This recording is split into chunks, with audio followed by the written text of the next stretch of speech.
Frustrating to watch. Right, let's go. Welcome to Overwatch. Welcome to another episode of Probing the Many. Today we are going to be taking a look at London Spitfire. London Spitfire specifically going up against the LA Gladiators because this was a series that hurt. It hurt to watch. A lot. I think is how I'm going to phrase that one. It was really, really painful to watch because you start watching the series and it's like, man, London look really good now. London looks so good. And then it was just like, no, okay. It just falls apart. Spoilers, by the way. It just all falls apart. Yeah, I think London ever regret dropping Fisher. Fisher gave a spicy interview after this one, basically going, London, do you regret it? And to be honest, I'd say no. I think Gesture is just very good still, as we'll talk about in depth, because I think the tank play in this series is quite a big deal. Why do you have to watch this again? Says Bamboo. Why do I have to watch this again?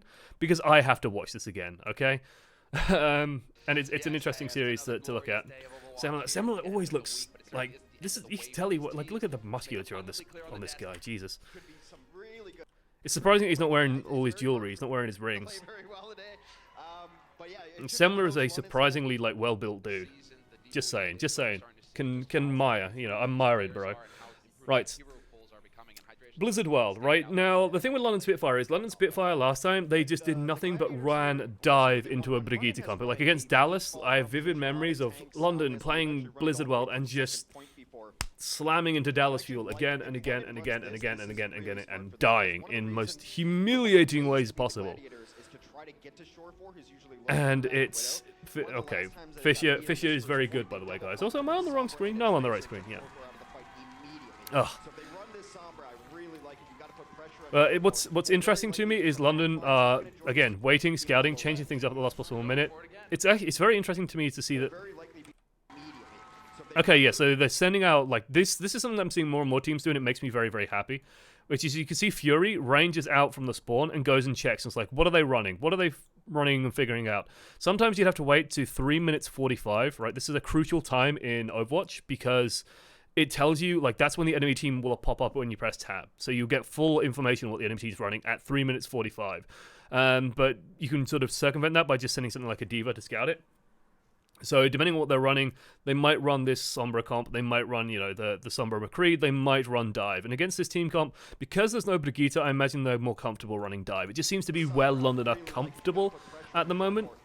So it's not too surprising to see them just go, okay, we've seen that they're not running the Brigitte, we can probably run Dive into this one. It's going to still be tough because this is kind of an anti-dive comp, but they can actually get away with it. Because as long as, they don't get rinsed by the Junkrat, then this can at least work. One thing I do like as well is the step-by-step progression that they're taking. So they're not pushing in now. For example, they're waiting until these people can get in through the side. So now they're all going to push together and hopefully occupy some attention so that Zen and Tracer can get into position. So it's a nice little sort of adaptation. Good little hold from LA Gladiators, and now sort of London have some options. They can either go all the way around. This is the interesting part about this hold. Notice that LA are not staying here, because London can actually go all the way around the back and come in from the side. They can try and send people up through the middle, all that kind of stuff. So just ducking in here just gives London a lot of options. It's quite nice. Everyone knows their role. Gesture jumping in with a little text, flips around, gives them the butt. And you see Prophet's already set up behind. This is just good from Tracers. If you are playing Tracer on Blizzard World, this is where you should be. If you're brave enough to play Tracer in the current meta, this is what you're looking for. And then it's a simple dive. That's all they're looking for. It goes horribly wrong, but it's standard as standard could be dive, right? They've picked out the Zenyatta. They tried to dive him and engage as hard as possible. Unfortunately, Junkrat is a thing in the game. 80% ult charge. Sure4 also landing some shots as well, because he's built up a shitload of ultimate, which is always a little bit scary. And just in terms of what went wrong exactly, they might have done a good job of just bouncing Gesture out. I'm guessing a Birdring somehow... I think Birdring just gets shot by Widow on the way in. Is this as high as this goes? Yep, source quality. So if you just watch Birdring... Nope, that actually looks more Junkrat damage. Widowmaker damage will be a single chunk. This is just 3 separate chunks, so something really hurt him. Could have been Zen. Could have been Hydration. But that push is over. That push is done. Feels bad, man. Standard dive, but rotate out, take a breather, try again. unable to execute and focus on the same target because Birdring died so early. But I think you just do that again. That was a beautiful setup. What I do find interesting with the changes, by the way, to like the changes to how people play and how this comp works and how you want to be like Prophet is doing here. This is, you know, you want to put like Tracer and like, you know, I'm gonna draw this out because why not? Right, Tracer's in a box, okay. All right, and she's just hiding in a box, and it's just a box. There's nothing here until Widowmaker activates Bloody Infrasight. But one thing you'll notice that this is enabling is, well, or not enabling, disabling, I suppose, is Prophet is not gaining ult charge. Like, normally you'd see in dive comps very early on, Prophet would just be spamming away on the D.Va, spamming away on whatever he can hit, and building up a pulse bomb super quickly to just throw out on someone as fast as he can. He's not doing that anymore. He's just hiding and waiting in position. I think this is more of a quirk of Blizzard World, because Blizzard World is so difficult for the Tracer to get to that strong position that he can't afford to like be poking and let his position be known, so he has to wait and hide. But once that Infrasight goes up, of course, he can no longer do it, so he rotates back to his team. And yes, with the old backwards jump, people just turning their faces away from Surefall. Surefall's definitely got a lot better on this Widowmaker. He's doing a lot better with it. A little bit focused down, just good peeling, retreats with his team, gesture jumps all the way in. And like this was an interesting thing of like the choice of angle. Because I remember Sideshow talking about this, and this is sort of the result of pushing this way, and this is sort of the result of LA Gladiators positioning. We've seen this before, where Surefall will play around sort of the Snacks Ramos space, and the rest of the team will play over in this space over here. So what London have done is they've decided to push through this way. This is going to force Surefall onto the back foot, and then push all of LA Gladiators into a single position. So LA Gladiators are now all going to be clumped up. And so it means that like London Spitfire, I think it was I can't remember who they are facing, or it might have just been Gladiators that did this, but they had like a Widowmaker here and like most of the team here, and they just jumped straight on the point, and then just like Surefall just killed 3 people. And that was rough. That was really rough. So this sort of disables that possibility and then just sets them up with, again, just a dive, scout where Shaz is, dive Shaz, standard stuff. You know, you dive the Zenyatta and you just try and blow him up. Big Goose activates the Valkyrie. He wants to res, but because Prophet is just constantly there on him, like, all Prophet is doing is, if Big Goose goes for this res, it will slow him down enough that Tracer can get a kill. So, because no one else is helping Big Goose here, Shaz cannot get resed. Because there's so much pressure happening on the front line that they can't get away with doing that anymore. So that's just a nice little thing that's been happening here. Denying that res is very important for this dive to work. Fury just dives into that, it's no problem. Gesture, just the king on the Primal Rage. Unfortunately, he doesn't get the knockoff, but does set up Hydration to be killed. Dragon Blade comes out, why not? Honestly, why not? Just finish off the fight. Take first, no problem, and you're going to swap it anyway, because they want the Widowmaker for the long sight lines on second, so they're swapping up. Use it. Like, this is just good use of resources, and this is sort of the good economical switches that I like seeing, which is that you have plans for first stage, second stage, third stage, and so you know that in first stage, if you have a Dragon Blade, you can just use it, and that's very liberating. And for example, it leaves, like, it does mean that LA Gladiators have a very strong tool in their back pocket here with the Transcendence coming online, but they don't have an ultimate to sort of counter with it. So they're just going to have to try and engage on it, and then Bedosin's just going to use his ultimate, as we saw to the Widow Brigittes. The Widow Geeters, I guess. It's one hell of a ship name. Does Widow and Brigitte have a ship name? I mean, they have gameplay synergy, so I don't know. At this rate, who could upset NWAX in the finals because London look fragile? Very few teams. Very, very few teams. So I think London at this stage probably just want to take it steady, and like they know that they have a disadvantage at the moment. So there's the ult coming in. This is interesting though, right? Because it's a pixelated mess to see because bit rates are a thing. It's an interesting thing, because the issue with triple tank, no, not triple tank, with triple support, is the lack of healing. It's the lack of damage. Words, I'm tired, leave me alone. It's the lack of damage, right? This is the hard part. You have only Widowmaker really doing damage. Void can shred tanks, but you're playing into triple support. Words, again, difficult. And so it's like, you use this Transcendence, and you engage off it to enable what?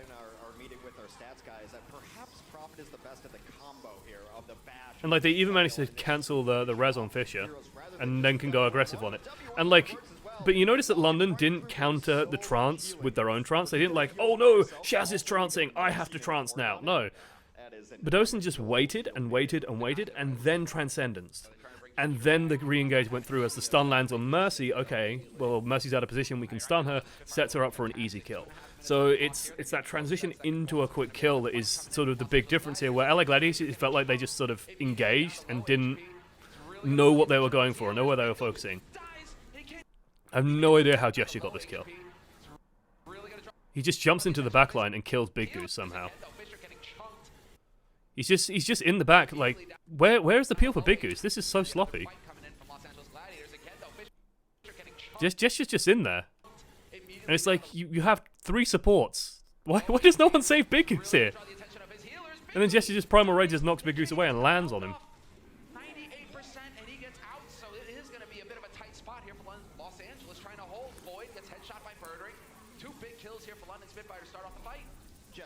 That's it, like, the Mercy kill's always going to be a big one. Big Goose pops Valkyrie just to get out of spawn a little bit faster. That's insane.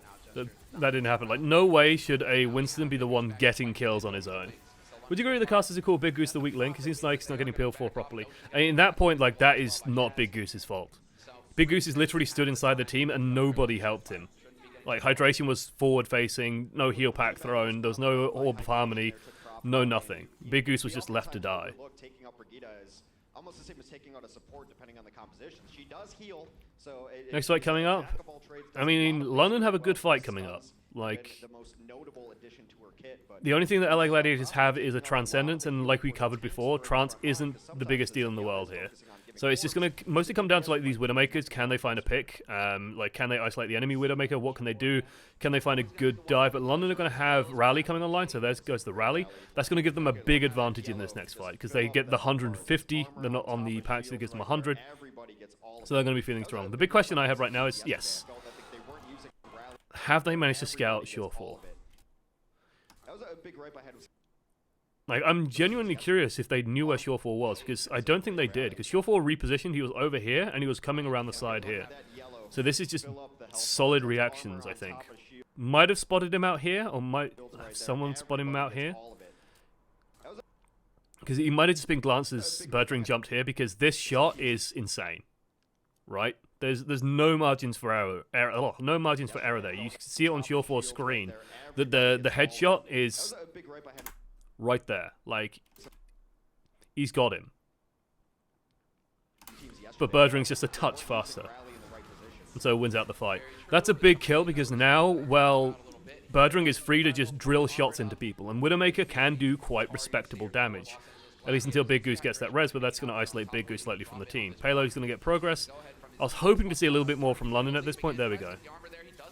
That trance is a lot better because it managed to save a life instead of letting Gesture die. Again, Gesture. Like, Gesture's Primal Rages are so goddamn good. He's looking for the knock for Zen. Like, he's trying to get Zen off the side of the map. Unfortunately, he doesn't manage to quite get it here. Almost, though.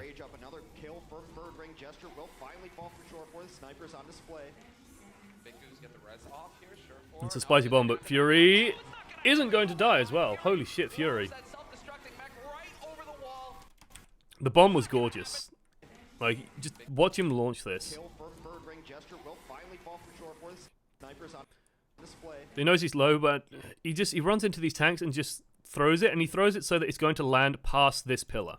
Okay, the key is past this pillar, because he knows that Big Goose is going to probably run this way. Big Goose can't really run this way, because Prophet would just run in and kill him.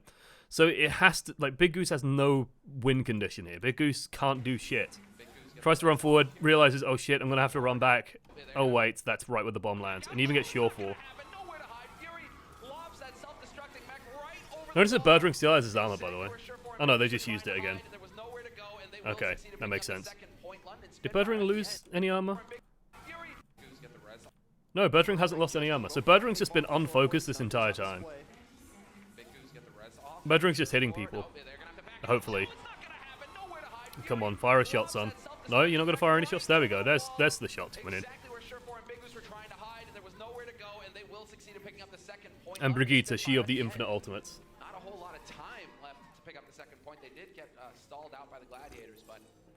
It looked like Gesture punching Shaz away gave him a predictable arc to move in, allowing Birdring to shoot him. It might have knocked him out of cover as well, and then Shaz is just panicking about staying away from the edge, runs forward, and Birdring has the shot.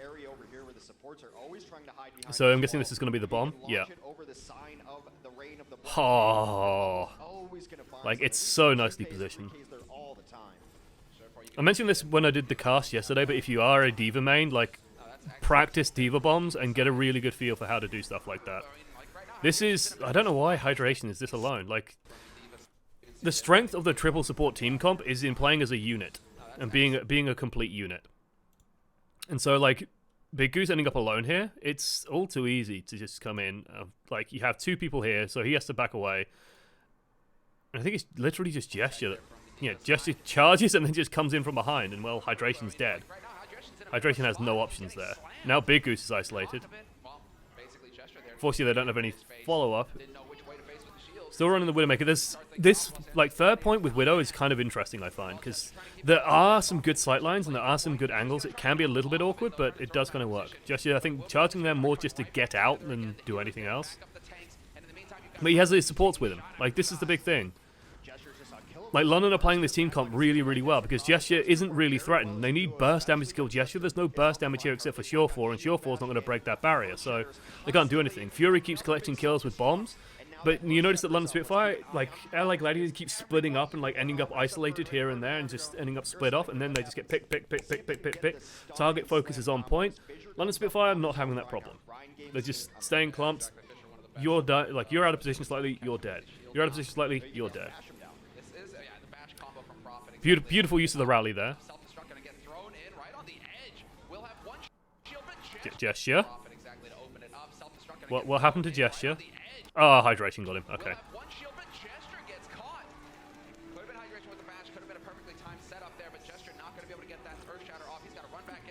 Trance covers the res. Fury even uses the trance to touch the point. It's goddamn beautiful. This stun combo. Okay, keep your eye on Fisher. Eye on Fisher. Eye on Fisher. Stun. Earth Shadow. Bish bash bosh. Set up the play. Execute. And like this is London firing on all cylinders, right? This is what you expect out of London as a team. To have this kind of coordinated, just solid play. Big Goose is trying to shoot a couple of people. Surefour is going huge. And I think Gesture should just put his goddamn barrier up because... Like, this is the moment where Gesture realizes that you see Gesture, like, go for this little cheeky run forward. Like, Fury's putting pressure on, but Big Goose is healing him. There's orbs and everything on Surefour. Surefour's too tough at the moment. And Gesture's just swinging and swinging and swinging. Like, oh yeah, I'm just going to clean up. Rah! And then, like, dead. Oh dear. Surefour's pretty good, guys. We needed to be careful about this one. So, yeah. It's kind of rough, right? It's pretty rough. Desperation Doomfist, but Hydration somehow makes it work. And there we go. Oh, sorry. I hit the mic.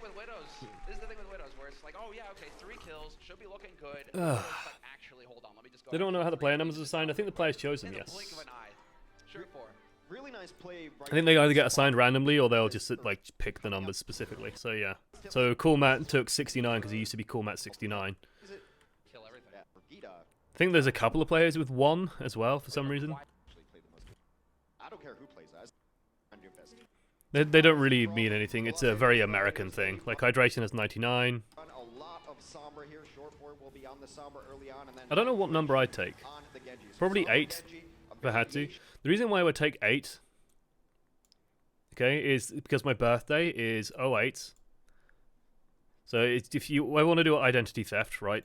08, 03, 88. So 8 is kind of a special number, and especially because like 3, you can just like squig it. There you go. So there you go. So I'd probably pick number 8. What is the problem with London Spitfire and why are they losing so much? It's weird. They just...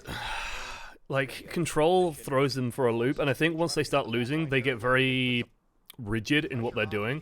And so they just don't flex fast enough. Like, we've seen these first 2 games, London will flex and change up their hero lineup pretty aggressively. And then when they start losing, it's just like they keep running the same things, or it's just making weird plays. It's just weird. It's bizarre. Like, London are the most bipolar team in the league at the moment. More so than what you'd expect out of Fusion. I'd take 18 the day I was born, or 42, because the meaning of life. Yeah.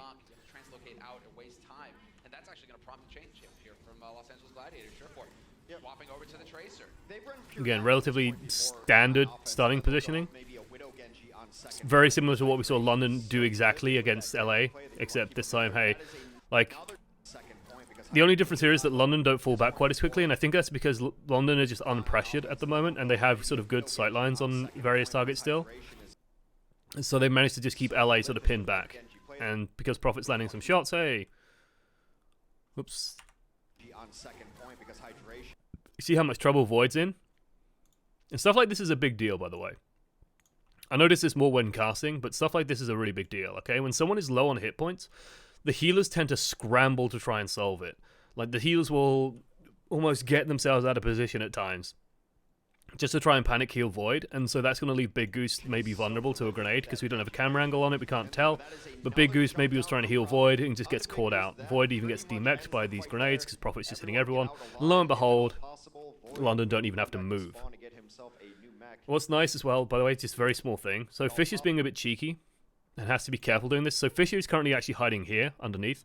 But you'll see Fury splits off and will start just poking around and just try and clear stuff out. He's just checking to make sure that this isn't happening. Fisher is, yeah. I mean, it's not gonna. You're not gonna be able to plink in the spam that you need from the light. What isn't the problem with London Spitfire? When London are like, it's a bit of a nothing to say, but when London are playing well, they look like one of the best teams in the league. You know. So again, hiding Tracer, crouching Tracer, hidden Winston. Dive goes in. I love the use of like the Mercy launch. The Mercy, and like this is, I think this might just be a quirk of this positioning as well from Bedosin, that Closer can get this much height, because Closer, you know, I don't know, can I like gif scared cat or surprise cat, I guess. Startled cat. Like, if you ever see a cat get startled, They tend to do something quite hilarious. There we go. This'll do. Right? It's where a cat will just like launch into the air 3 miles in height, and this is literally what Mercy does. Like Tracer appears and ooh, into the sky, just panics out from there. It's really, really nice. Are you a fan of a particular team? London, believe it or not. I genuinely love London when they're playing well, and you know, I'm British, so why not? But man, it's been tough. It's been tough. I like Gladiators for the color because I like purple. Unsurprisingly. Oop, there we go. Slightly greedy tire. Maybe you wanted the Mercy or something, but yeah, just slightly greedy, I guess.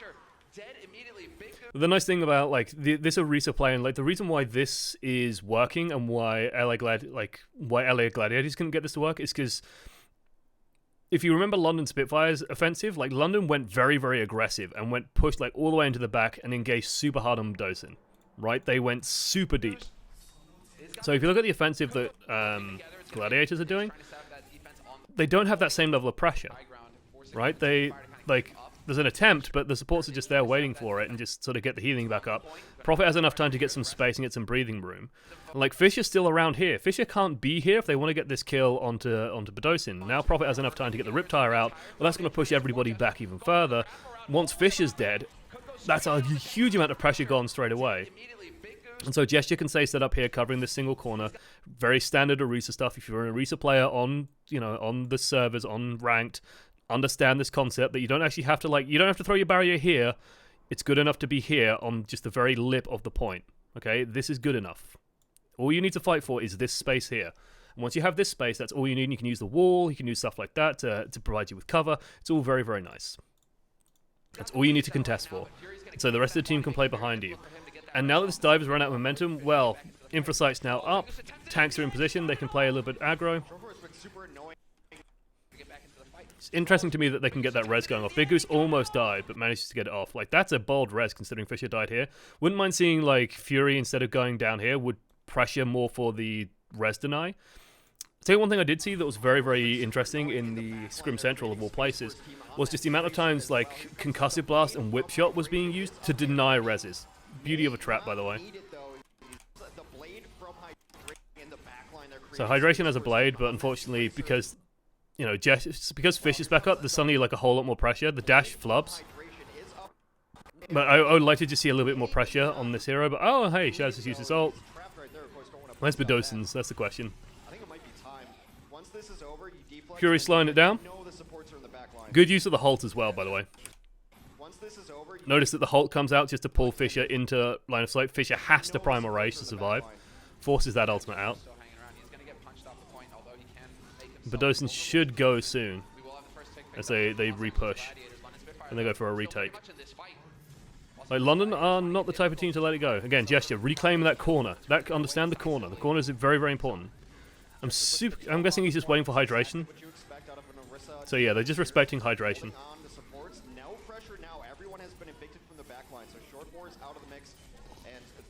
Valkyrie goes in. There it is. There's the counter. But it's kind of too late. This is an interesting thing, and I think the fight is already lost by the time Fisher dies. By the time Gesture dies. Getting people confused, apparently. Like, once this pressure gets overwhelming, Gesture goes down. I don't think you win this. Maybe if you can get the res. Closer has to get this res. And no one can die here. There it is. There's the bounce out. Riptire. Okay, yeah, it's safe. Whew. Whew. I'm always wary of, like, trying to force plays around a res because, Jesus, Gesture. He just dropped one of those. How much damage did he do? Oh. Gesture's building those pretty fast. And, like, Orisa's getting buffed to get those even faster. So that's going to be interesting to see.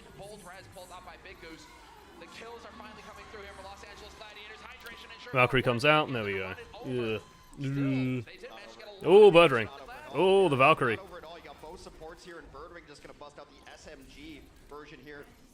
It's a Widowmaker one-on-oneing a Primal Rage Winston, and the Winston has to run. Okay, not one-on-oneing, three-on-oneing.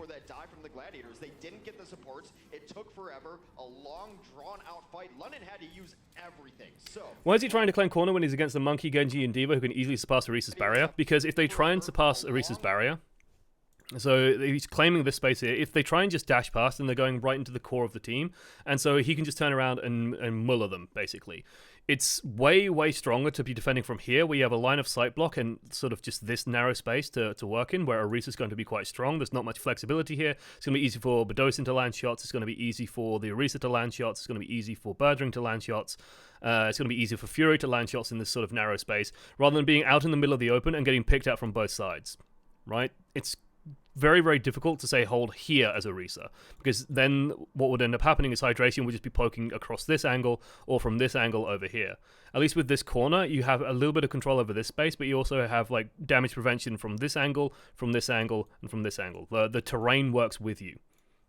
So that's all he's looking for there. And there's enough room to breathe back here that you can retreat if you need to, rather than, say, holding inside here, where you just get hemmed in and the Winston's going to hit everyone and do tons of damage. Or like a Genji dash hits everybody, which is very bad.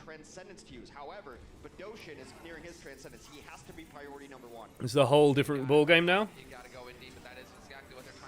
Good patience out of Bedosin, just perfectly timed Transcendence. Absolutely perfectly timed. Right, Shaz is going to engage with his trance. There's a bit of a counter engage that goes in. Might have prompted Shaz to do this, but it wouldn't have surprised me to hear that like their plan was just to engage with the trance anyway. Bedosin's building up his ults. Waits, and then, oh, okay, Birdring taking tons of damage. Has the later Transcendence, that gives him an advantage, of course, because it means that it lasts towards the latter part of the fight. Hydration needs to go huge, clutch or kick. Pretty good.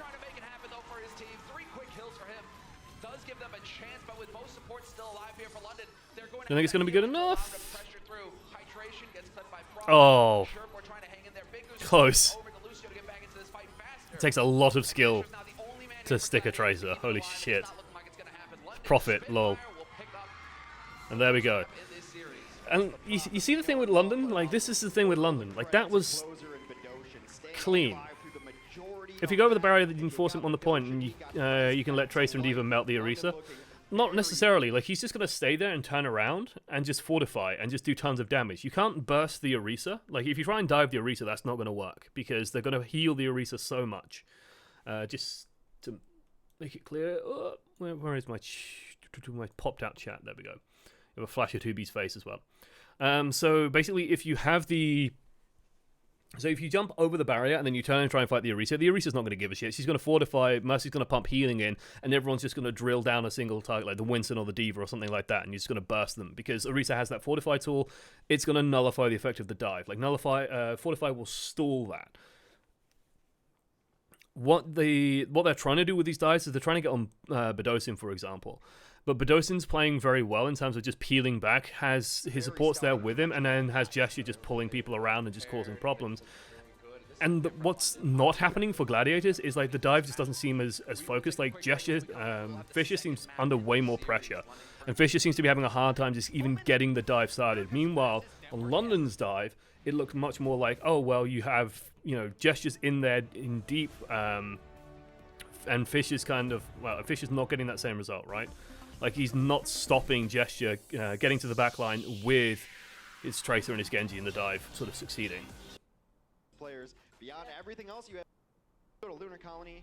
Hopefully we Lunar see Colony. cool offenses that both of these teams have been running. The London Spitfire have run the big beef composition, but they do this interesting thing where they go left instead of right. You see, most teams will go exactly here. Has Spitfire burnt out, or other teams developed strategies to play against them? I think Spitfire, they had a period of burnout at one point, but they've managed to bring it back slightly. This game, like, filled me with some confidence, because this is, like, you got to see glimmers of Spitfire on form. So yeah, Spitfire's gonna run this dive comp. Like, this feels like Spitfire most comfortable. Like, if you have a comp that doesn't counter dive, Spitfire will just play dive into you. I'm still kind of curious that they aren't running a Sombra. I genuinely love the Sombra comp on this map, but that might just be me liking the diversity of it. What are your thoughts on the Moon rework? I haven't taken too much of a look at it, but it definitely looks better. Like, way, way better. Just, like, Lunar Colony needed work anyway. I don't know what Gesture was doing out here. Like, this is where you get worried for Spitfire. It's like Gesture's in a decent position, and then, like, he gets blown. Okay, he gets blown out. That's why he ends up over there. And then Surefour just marks the location and just dinks him. That's rough. They can try and res it with Fury, but yeah, there we go. This is the old sniper tactic, you see? This is a classic sniper tactic. You leave someone wounded out in the open, and then as people go and try and save him, you keep dinking the people trying to save him. And, well, the issue with D.Va is that she can't cover someone for long.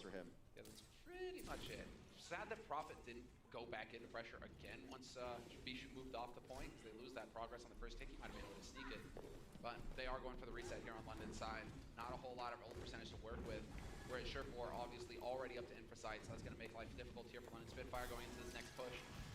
Be able to see them coming. There will be no surprises. So again, like, this standard Tracer, just to comment on it very briefly. This is why I like the Sombra comp. And by the way, because if you have the Tracer Sombra rather than Tracer Genji, Genji gives you probably a better tool against the Widowmaker, but Tracer Sombra, what normally happens here is that they will send a lone D.Va to go and deal with this. Now, Tracer on her own can't really deal with the lone D.Va. It's just, it takes too long, and then the D.Va will just bounce out or get healing or just an orb or some kind, and the D.Va can just, like, stall this out indefinitely. But with the Sombra there, what happens is you get the hack, and then the D.Va can't run away. So then Tracer and Sombra can engage very hard on the D.Va, and they will just take her out. So it sort of forces a really strict time limit on the enemy team as they try and nullify this Tracer. Infrasight, I'm going to buy him 14 seconds maybe. I don't know why Gesture's peeking. Oh no, this is actually to get more healing done.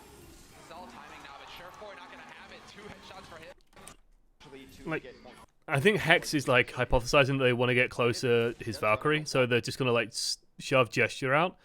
because it's cleverer than it sounds. It's just like the disrespect, I think, coming afterwards is the problem. Because during this period of time, Surefour cannot generate ultimate. So if Surefour doesn't get a kill, then all that's happening is the ultimate balance is shifting towards London Spitfire, right? The supports in particular are going to be getting this ultimate charge. Because if no one else on Gladiators is doing damage, and Surefour's just landing like single shots on gesture, then all that's happening is Close and Bredose are building ult charge. Right? Surefour's not getting anything out of this. There's no actual deaths. The only real change is in time. And this, you know, of course, this is going to be faster building these ults than just waiting. But what doesn't make sense is then the engage afterwards. Like, I think this is just disrespectful, almost. And borderline suicidal. Because, of course, the peel is going to be there waiting for him. And the Widowmaker still has her grapple. So it's like, you've built the Valkyrie faster, then you've tried to activate the Valkyrie faster to res him, and like, so you've traded Gesture's life to get a Valkyrie faster, use the Valkyrie then to get the res on him, and not gained really any position. It's very bizarre. So it's like, I can respect the ult charge build-up, but I can't respect the decision just to go, okay, well, let's just try diving the Widowmaker, because LA Gladiators aren't a dumb team, you know, they know that diving the Widowmaker is a possibility, and they will peel like crazy for Surefour, because Surefour's been carrying this team. Now, Fish has been doing most of it. Surefour's definitely been doing a lot. Like, Surefour has sprung to life. Surefour hasn't looked this good since his Cloud 9 days. Was kind of neat, and then he dove right in and got headshot. So. Yeah, exactly. But that's like a lot of teams will take damage on this map, especially because this is just welcome to Horizon Lunar Colony, where you know the sight lines are large and the choke points don't matter. That's like a lot of teams will take damage because yeah, on this map, especially because there's a lot of like this is why I don't like Horizon Lunar Colony, because it's just like it takes 2 steps to advance forwards, and then it's just a case of, okay, well, it's so difficult to do. They're even going to use the trance into this. It's a very odd choice to use the trance here, because this gives London a very easy win condition. Like, once this trance is done, well, London know what they're doing.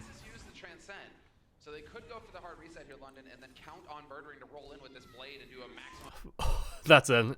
That's an amazing kill, by the way. Bishu is in a lot of trouble here. If he got demeched, that would have been a huge deal, and probably just won London the next fight straight up. There's the Dragon Blade. Yeah. So, like, I think Shaz used it to counter Bedosin using his, but it feels icky, because London know now, oh well, we just wait, and that's always rough. I told you off camera, I'm not going to put it on camera. Birdwing's going to have a good day today. Yeah, look at him. He's already the one making all the difference there for his team. London Spitfire now going to be picking up that first point when it was looking a little... Whose line is anyway reference? Yep. For them, as if Los Angeles Whose line is it anyway is a stellar comedy. The US version, it's one of the few times where I'd say the US version is actually better than the British version as well. And it's all online for free, so you can go find it. Absolutely go watch it. If you were looking for something to like fill your time and watch and fill some time, and if you're watching this on YouTube, you probably are. WhoselineisitAnyway.com, I think it just is, and all the episodes are up there for free. Go watch them. It's comedy that has not aged as well. It's like, it's all improv based comedy, and it's hilarious. Okay, second phase. Like, no change ups coming out for London. No change ups for Gladiators so far. But this, like, the nice thing for them is they have a Riptire, and Riptire is just great for stopping snowballs. Yeah, do you ever watch Mock the Week? Yes, I love Dara Breen. I watched a lot of Mock the Week. I haven't been watching it quite as much since Frankie Boyle got kicked, because as edgy as Frankie Boyle's comedy is, he's also just very observant. And, like, he's offensive, but he has a very dry, sardonic wit as well, and often has very insightful stuff. I was always a have I got news for you person more than Mock the Week. But I love Dara O'Brien, I love Hugh Dennis. Hugh Dennis is hilarious. And I love Frankie Boyle. I'm a big fan of British comedy in general. Like, British comedians are excellent. Absolutely excellent. I've managed to see Eddie Izzard live at one point. So bowled by Prophet. But this is something I've noticed that I think Prophet does more than most other tracers. I don't have data to back that up. That's just a gut feeling. If Captain Planet's watching, then please let me know otherwise. It feels like Prophet goes for this sort of thing more often than not, where he will just try and stick Brigittas. Princess of all Saiyans. He just goes for him. He's just like, I'm not afraid of you. I'm not scared of you. Diva Bomb stalls out. A lot of good resources and gets Shaz to use his ult at the very least.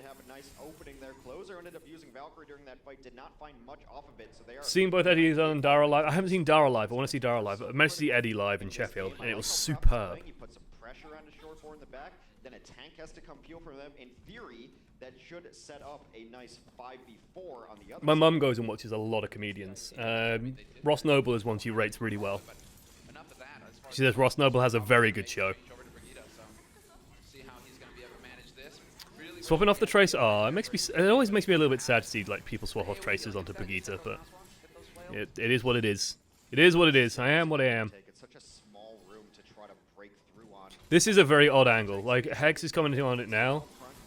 With the Junkrat gone, you can take this route, but it's just a little bit tough. And I think this is where Fisher ends up going huge, because Fisher's just like, oh yeah, I've had enough, and just goes in and. Thank you, Semler. Like this is kind of just asking for this. I'm very curious to see. Was Birdring in there as well? Where's Birdring doing all of this? Because surely you want Birdring at a different angle. Yeah, Birdring's going up. Like, if you can occupy enough attention with this and maybe set Birdring up for a couple of kills, then sure. And I think they use Infrasight to cancel out. When was Infrasight used? Who used it first? Birdring used it first, maybe? No, Shore4 uses his first. Okay. Shore4 uses his. Birdring builds up his ult. You'll sometimes see Widows do this, and honestly, I would have been happier, especially as an aggressive Widow, if Birdring just held on a little while until the push is actually beginning. Maybe Spitfire wanted to get something started now, because the Widow versus Widow battle is very, very kind of difficult if the offensive Widow has Infrasight and you do not as the defense, because then she knows she has perfect vision of you. She knows where you are. She is probably going to win any peak battle on the offense, and so that's a really big deal. So I imagine because Infrasight was activated, London probably want to get something started now, but Fisher just says no. And so Fisher just goes in and just splats everybody. And it's no surprise to see LA Gladiators just go in hard on this.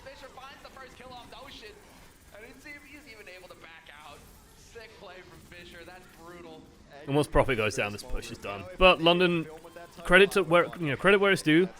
London stop using resources once it starts going south, and they can have a really strong push coming up next. Welcome to Overwatch. Let's see if Hydration can pull off a high skill tactic. Thank you, John Locke. There we go. Also, thank you, John Locke. Applause for John Locke as well. See, I'll tell you what I should do, right? Let's 1 and 2. There we go. 2 seconds of applause. That's what we want. So yeah, I want to highlight the skill involved in this play. You know, it just they even wait. Look, Fisher even moves to the side so that Big Goose can come up, and then everyone. And the Big Goose drifts away a little bit. Ooh, maybe it's not perfect. Right. From Fisher, and yeah, 65% already on another primal. That was a whole lot of charge in one fight. Fisher's got the self-destruct as well, so pressure max is just. So again, just pushing in through the low ground. Again, where is? I don't really care about all these guys. I want to know where Birdring is relative to this. Looks like he's shooting from this angle. So maybe London know of a sightline, like, because you see this is the Widowmaker's shot here. You can see like the white streak on the screen. And so there's like this angle here, and they've pulled everyone into this space, and maybe they know that there's like a sightline here for Widowmaker that just gets easy kills. Maybe that's part of why. It's also going to be very hard for their Widow to counter snipe. Like that's one thing that I can definitely see. Shore4 has to like stand here to be able to counter snipe this, or has to like go very aggressive and has to sort of go Pine-esque and like really push up onto where Birdring is. So this could be part of why this happens, because it gives Birdring a very safe angle, which is pretty interesting. The one issue I have with it is, yeah, Diva Bombs are going to be very effective at slowing down the push, but it seems to only slows it down, which is fine. And because London Spitfire have built up all these support ultimates, they can afford to do this.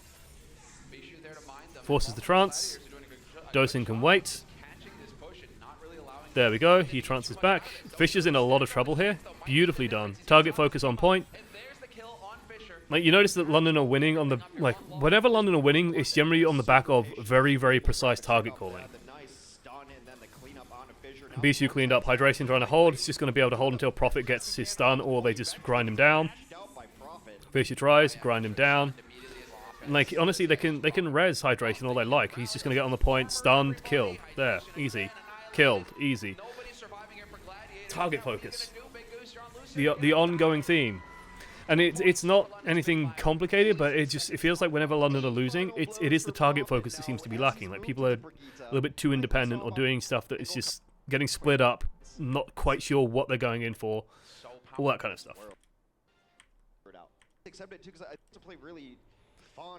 I don't know what German humor would even be because I don't have any German comedians. It's German humor. It's no laughing matter. To recycle a joke I literally already told today.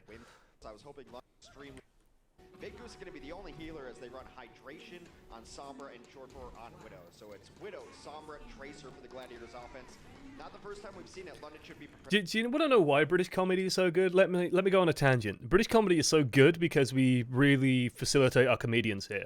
Especially because the BBC realised at a certain point that the panel show format is extremely cheap to make, but really, really, really profitable. And the idea with a panel show is it's like a quiz. But instead of the focus being on the quiz, the focus is on the guests, the panelists. And so what you do is you have a panel show and you bring on, say, 4 comedians who can just banter and bounce jokes off each other and sometimes even use joke material in the show itself, which is a lot of what Mock the Week has, is comedians will just recite some of their show at that show. So if they get a topic like travel, then they probably have a bit in their show about, oh, I was driving down the M4 and this happened. So they can just do that bit of their comedy show. And so it makes people realize that, like, the BBC realize that this is super cheap to put on because you just have to bring a couple of people on, have a host, a camera, a studio, bish bash bosh, jobs are good and done.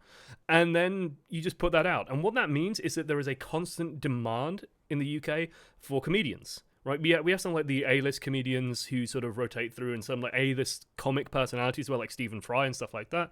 But there's also like this sort of B-list that pops up and even like a C-list scene that sort of emerges as well because of shows like Live at the Apollo, which is just literally some stand-up. And though you have like a headliner, someone pretty famous in the comedic circle, and then some lesser comedians as well for them to like bubble up. So sometimes you'll get some comedians bubbling up, like Ramesh Ranganathan, Indian heritage or Sri Lankan heritage, I think.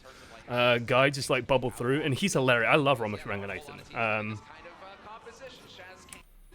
And yeah, it's a good scene. Like some of these comedians like bubble up, and there's just constantly sort of a cycle for them, and constantly like test beds for their material. So there's like a very just healthy scene. This is a really nice shot from Birdring because they know that the trade, and like I think this might be a greedy pathway by Shaz, just going straight through. It kind of makes sense because you're gonna use like no matter what, you're gonna be using blinks to get to either here and then push through here, or you use the blinks to get through here. All right, so he just uses the blinks to go straight through. Runs out of blinks at the wrong spot and just the headshot comes through. Hydration has to watch his friend die. Now they know that they're running the Sombra as well.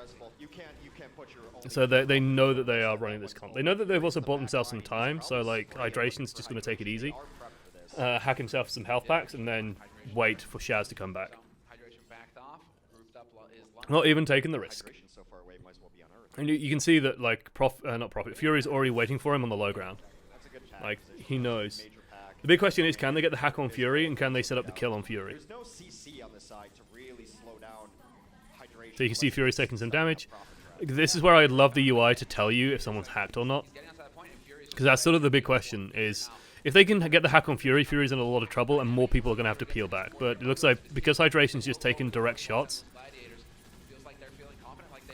there's the hack. Now, target focus on Fury needs to be huge, but, like, where's Shaz? London do need to drop down here, by the way. Like, yeah. London need to stop waiting.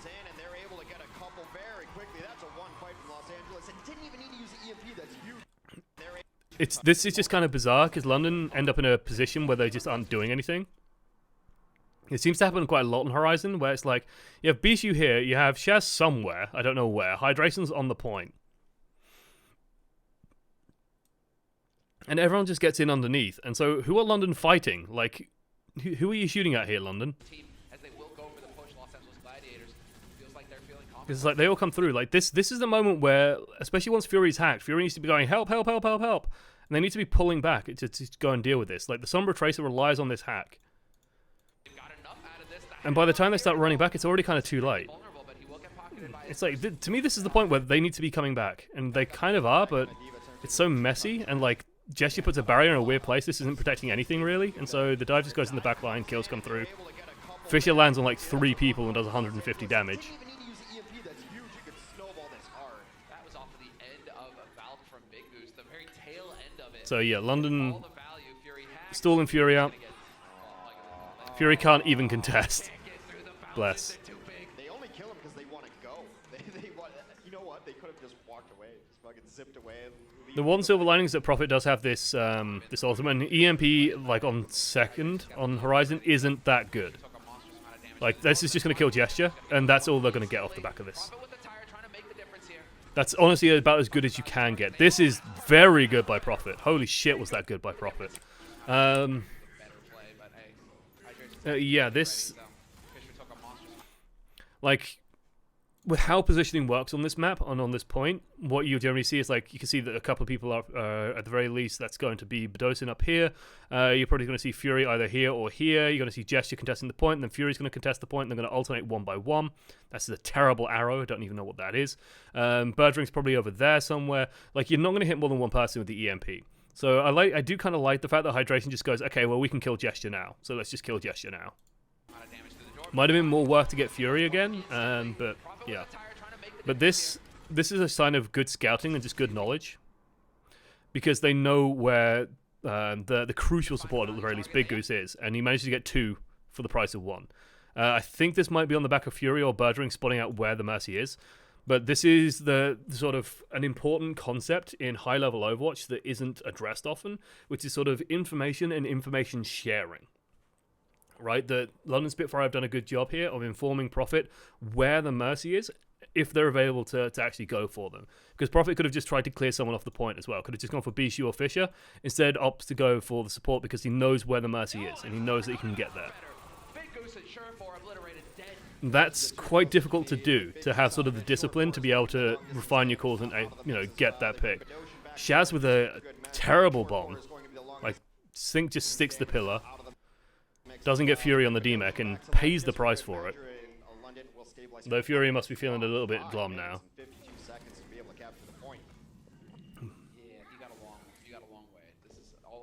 Not too surprising to see Prophet swapping up.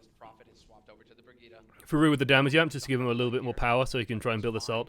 I like Gladiators kind of need to force this engagement. They need to go fast because if you can catch enemy team without a D.Va mech, that's a really big deal. So yeah. It's just, again, information seems a little bit weird. Like, who was he diving there? Who was Fisher going in for? Like, he's not going in for the D.Va. He's not going in for Fury. He just sort of jumps all the way over here and then has to run out awkwardly and almost dies in the process. I think he knows that Prophet's over here, so he knows he can maybe get away with that, but that's still really risky. D.Va bomb buys some space. Mercy buying even more space. I love it when Mercies do this to Widows. It's so difficult to deal with a Mercy that's just flying at you and shooting you. The movement speed is too ridiculous, and the cooldowns on Guardian Angel are too quick that she's whipping all over the place. That's why it's such a big deal. Prophet having a slap fest on the point. Oh, Prophet, just keep facing Shuffle. Look at this duel. I think it was after Birdring. Birdring was on the opposite side. Like, Birdring was nowhere near. We go all the way back. Well, no, Birdring was by the spawn. So, yeah, like, he's over here for now. Well, once the Widow goes back here, he's used his grapple. But, like, you're not going to get a Widow here. Like, she can just go into spawn. It's too easy. And then he, like, launches in. It's like, no, this isn't going to happen. You got the Venom mine. Very good. Got the Venom mine. And then, yeah, like, the rest of the team fight just kind of goes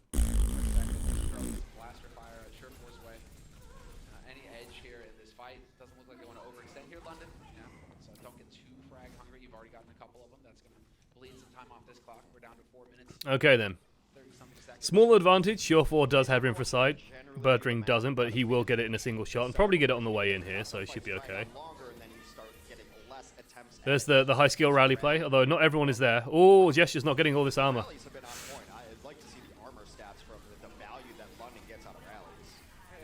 It's an interesting choice from Fisher, but it does make some sense. Because Spitfire are kind of doing no, it's not really a combat, it's like a half combat rally, right? They're using it like Prophet's just got it up, so everyone's going to bundle up. And so Fisher knows where they are. Oh, hello, Widowmaker. Oh, Widowmaker. Right, anyway. So, like, Fisher knows. Oh, he's on 87%. I wish Fisher was on, like, 0%, because then you'd see him land and he'd be on, like, 40%. I imagine he's just going to get, like, ult straight away once he lands. No, he's not, actually. Gets very little. It's genuinely surprising. But, like, manages to get all this and has his ultimate available. So, as long as he don't get stunned here, he's fine. Unfortunately, Hydration, not quite so lucky. So, while Fisher is tanky as hell and can get away with that dive, I don't think anybody else could.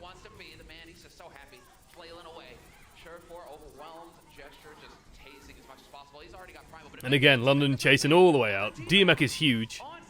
I love the barrier drop as well from Gesture on the way out. It just makes it that little bit harder for Bishu to try and farm up his shots. Because Bishu's in a lot of trouble now. Oh no, Bishu, no! Ooh, ooh.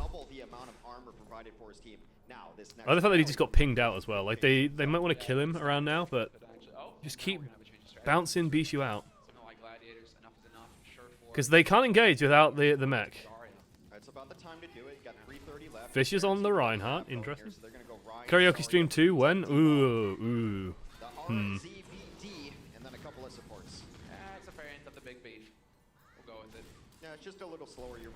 Prophet going on the... Ooh, this is a spicy change, and this gets commented on afterwards. Once the Reinhardt comes out, you notice that this change comes through. And I really genuinely love this change, because now the only thing that can threaten the Pharah on the high ground, like, Prophet is literally going to stand still up here. Because Shorefall's on the Zarya, Fisher's on the Reinhardt, and Bishu's on the D.Va. The only thing that can threaten Prophet up here is the D.Va. And D.Va's a little bit scary, but as long as the support's keeping an eye on Prophet, like, Prophet's literally, like, got a drink, and he's just got his feet up, and he's just, like, got one hand, and he's just, like, playing, having a bevy. While he's just standing still. And just going, oh, you guys are trying this against us? Really? He doesn't give a shit. He's even flying close to the Zarya, still doesn't give a shit. Like, the only way that you beat the Pharah here is if you get a ton of kills on the ground super quick, and Spitfire have too many ultimates for that to work. So it's not going to happen here.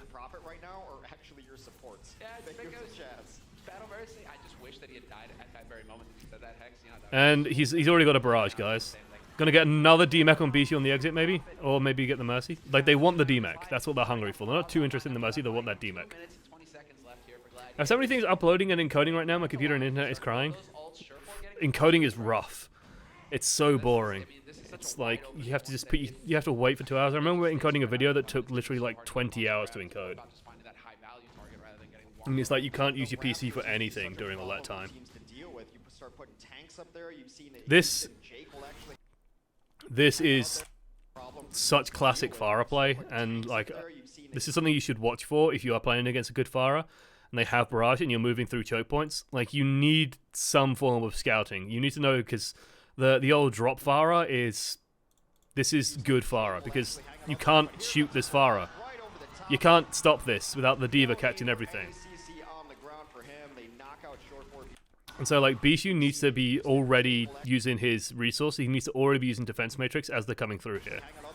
Because instantly 2 deaths. And, like, Gesture just jumping on top makes it even better.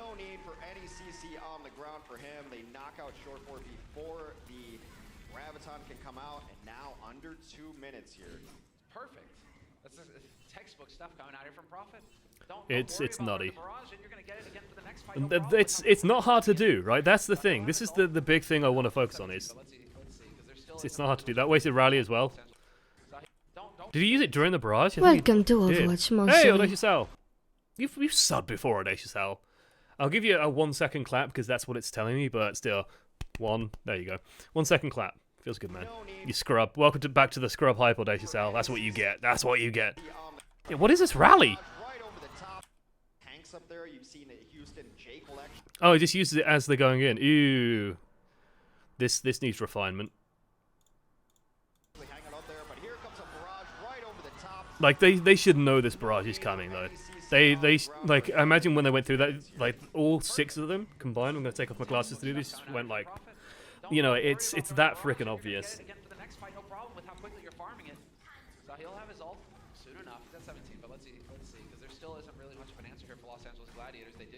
Some point this week I might take a crack at a variety and throw for Josh. Just gotta see what the schedule's like. I've actually had ideas on how I want to do that. I'll probably try and do it over my quote-unquote weekend on Tuesday. Literally no one shoots at him. Exactly. It's just getting beyond. He's just up in it here, raining in death. It's just bizarre to me that like London, like LA Gladiators are suffering from a Londonism, where it's just like this is clearly not working. This isn't working. Why are you still trying this? What's your plan here? Are you going to Graviton Surge to win? On this map? Where everyone is spread out? Like, if we get a moment, let's take a look at London's positioning. Right, you got the 2 tanks up here. Prophet's sometimes up here. Birdring scouting up here. He's going to bounce all the way back. Okay, everyone's hiding up here. Okay, maybe you can get it there. Maybe you can get something done there. But I imagine once they start getting closer, you're going to see these tanks drop down. It's like, in this position, where do you grab? Where do you grab? Hey, Buckle. Thank you so much. Welcome to Probing the Many. We're looking at London. It's about to take a dramatic turn, but right now it looks so good, and LA Gladiators look so bad. Right, like where do you grab? What do you grab here? If you're sure for, where do you put it? Yeah, you fire it at Bedosin. Well, Bedosin presses Q and laughs all the way to the bank. Do you fire it up here? Well, okay, you've got a Diva and maybe a Pharah. And she's just going to defense matrix down, and no one can actually hit up here, so who gives a shit? You're going to get Gesture? Gesture's not going to give a shit. He's going to press Q. Like, you don't win on Horizon Lunar Colony with a Graviton Surge.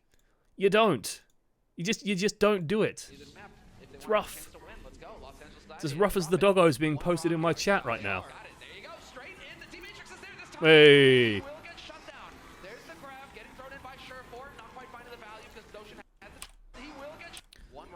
Silverlight, like this, okay, this time this is quite greedy. But because BC just does the old face plant. Luckily he gets the D-mech, and so the bomb goes here, the grab goes here, and so the bomb doesn't have line of sight on the old Graviton Surgerino. And because they're floating, I don't think Fishy can earth shatter them as well. So that's really rough. Can you defend with the grab? Yes, but I'd say Zarya has a hard time with the mobility on this map.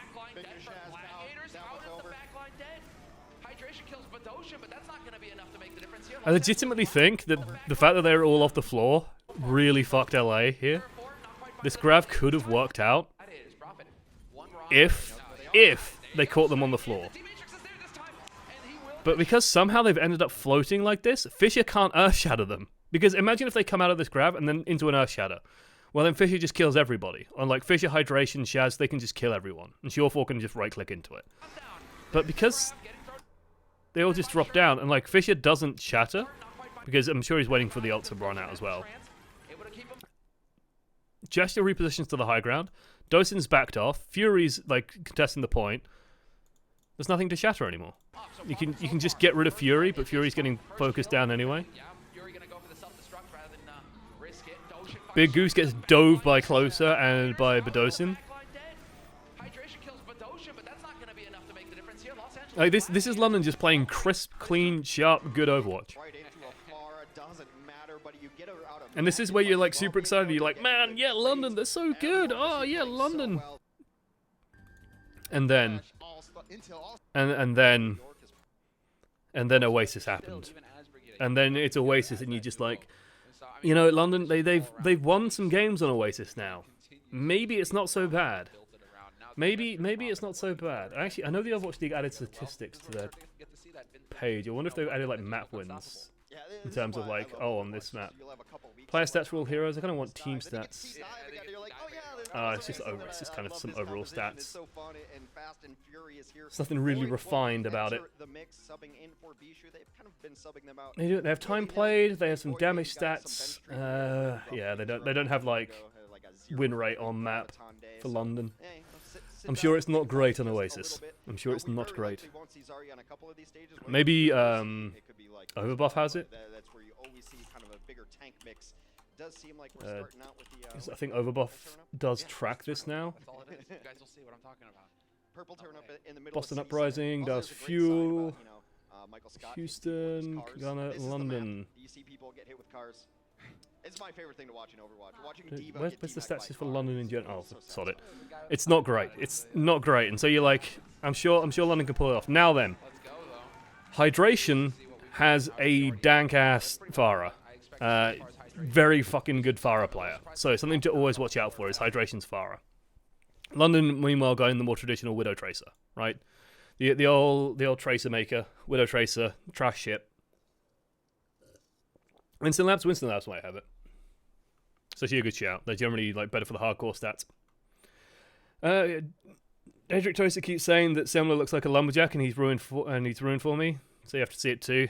He does, but looking like a lumberjack isn't a bad thing. Semler looks ripped. Like, dude is tough. Danka's Pharah sounds weird hearing it in my accent. Damn straight. I'm still gonna say it though.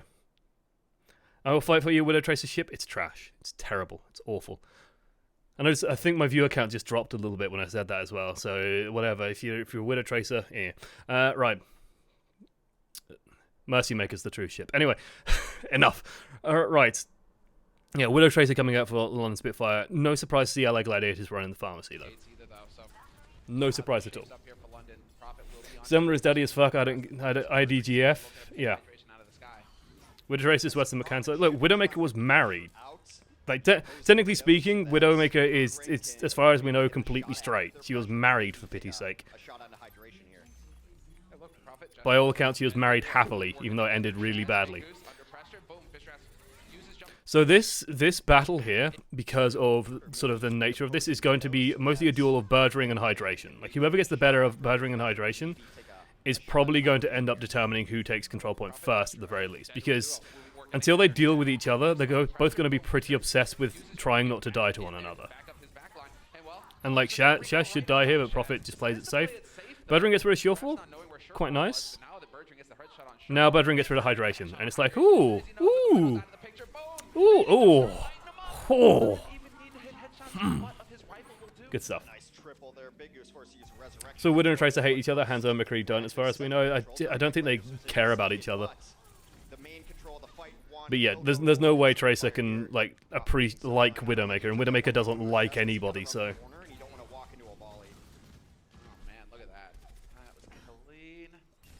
She did kill her husband. It took some pretty brutal brainwashing by all accounts to make that happen. Huge advantage for Birdring at the moment, because they have that infrasight as well. So, all favour in London's court. Change up as well. Because they've lost momentum, like pushing in when a Widowmaker is already set up and you're using a Pharah is going to be very difficult. So it's not too surprising to see the Brigitte come out. It's also going to help control Prophet. As you can see, Prophet actually just played that much more careful. Then there's the theory that McCree was born a woman. That's not a theory I've ever heard, and it sounds crackpot as hell. It's like the people who still are like very adamant that Pharah is a quadruple amputee, despite massive, like, direct lore claims to the contrary. Well, you know, it's midsummer, or nearly there. Time to go dance around the purple tournament. There are crackpot theories for everyone. You know, I just hear the Birdring has been playing a lot better. He's immensely in a better stage. Finally over his injury. And, I'm gonna have to find Tasmo too. I told Tasmo last night. I'm like, I watched Birdring today. Watch it. Interesting. Birdring has been playing a lot better.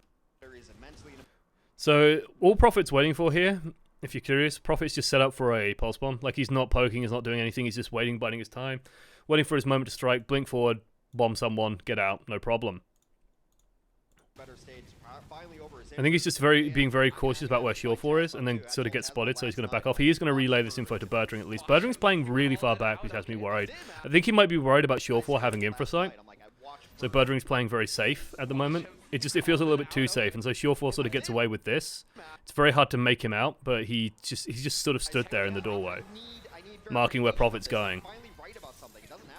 And now Gesture's gone, because Gesture tried to go in as well, gets picked off because Surefour just deletes the Tracer. That's gonna force Fury back around the corner. Fury's gonna self-destruct, couldn't decide, definitely probably not gonna use it here.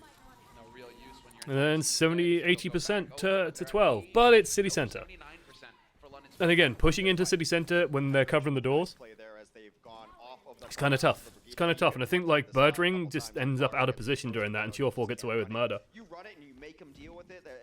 You see it. Widow versus Widow, very important. Run the Pharah until they prove they can do something about it. Well, Birdring's proved he can do Perfect use of Infrasight.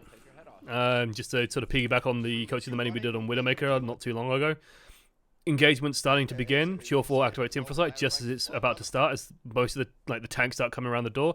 Perfect information now on the enemy team.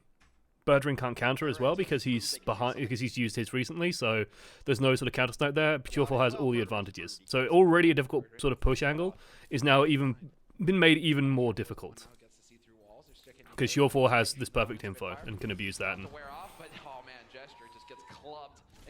Widowmaker's a pretty good hero. Surefour doesn't even need to have the standing still targets, he'll go ahead. Take him anyway. You gotta be careful if you're Mercy here. Yes! Yes, there it is.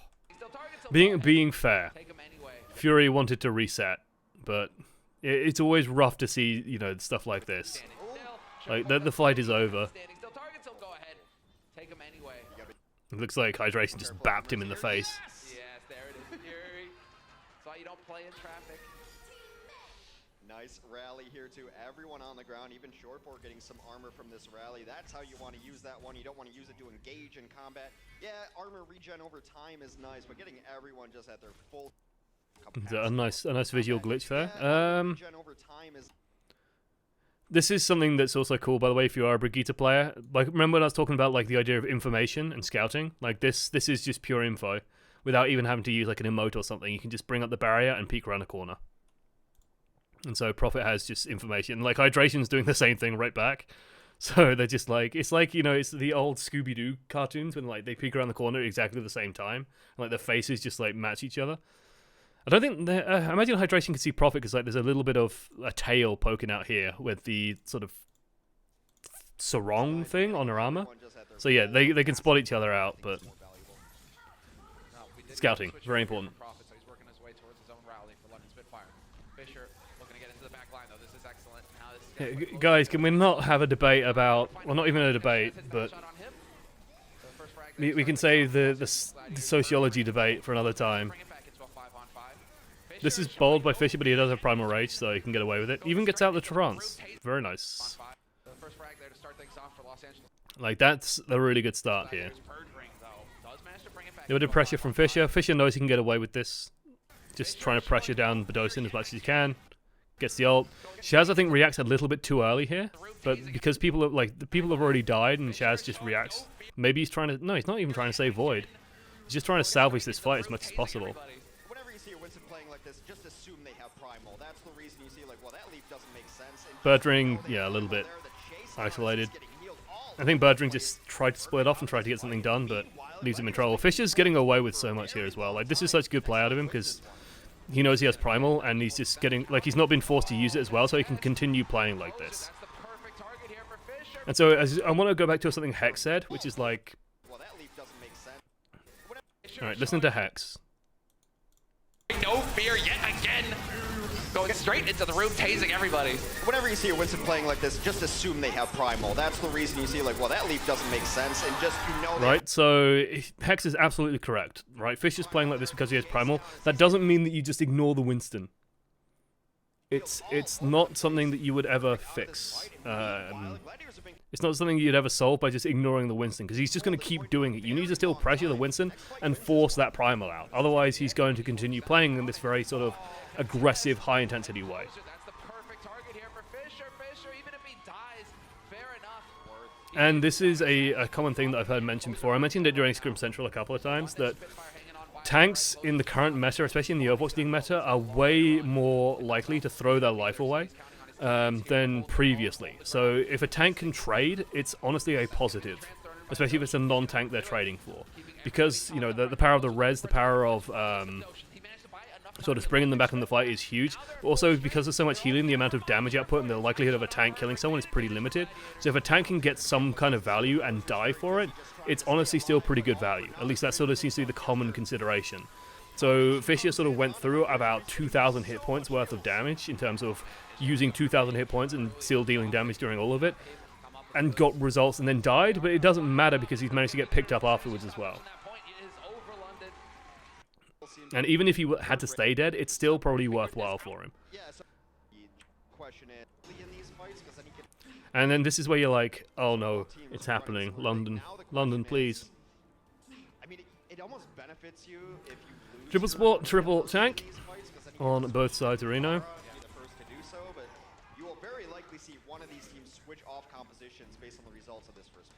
So yeah, the Junkrat always looms on the horizon here. Then it's going to be difficult to hold if they switch to Pharah. Nothing really to challenge her up in the skies, waiting for the point to unlock here. Like Semna's mentioning Pharah, and he's not wrong in that you can play Pharah here, but I think I still prefer the Junkrat just because of how tight the spaces are. It's very easy to just hammer people down with the rat. And then this is just going to be a slap fest. Yeah, this is the high skill gameplay you want out of Overwatch, right? Some Reinhardts hitting each other, Brigitte, like this makes me a little bit sad because it's like, well, let's look at the heroes that require good aim. This one and this one. No. And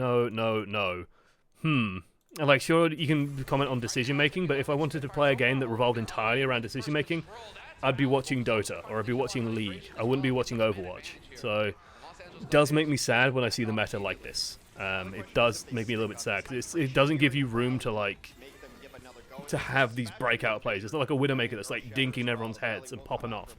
It's just smashing into each other and holding mouse 1. On the right side, Gesture got a lot done. Not Gesture, Prophet. No, not Prophet. Why am I saying the names? Birdring got a lot done because he's on 100% charge, which is always nice. Even biding the time, waiting for the grab. A little bit of damage. Coalescence. It's still, like, even with the Coalescence and the Reinhardt dealing damage through it, they still struggled for a little while there because, hey, 3 supports. Pumping out all the healing. New Hanzo next stage. Oh, God, yeah. Might be at the stage finals. It depends on if another patch comes through. I know Symmetra won't be at the finals, but yeah. So you do not like a lot of low skill cap heroes being powerful at the same time? Correct.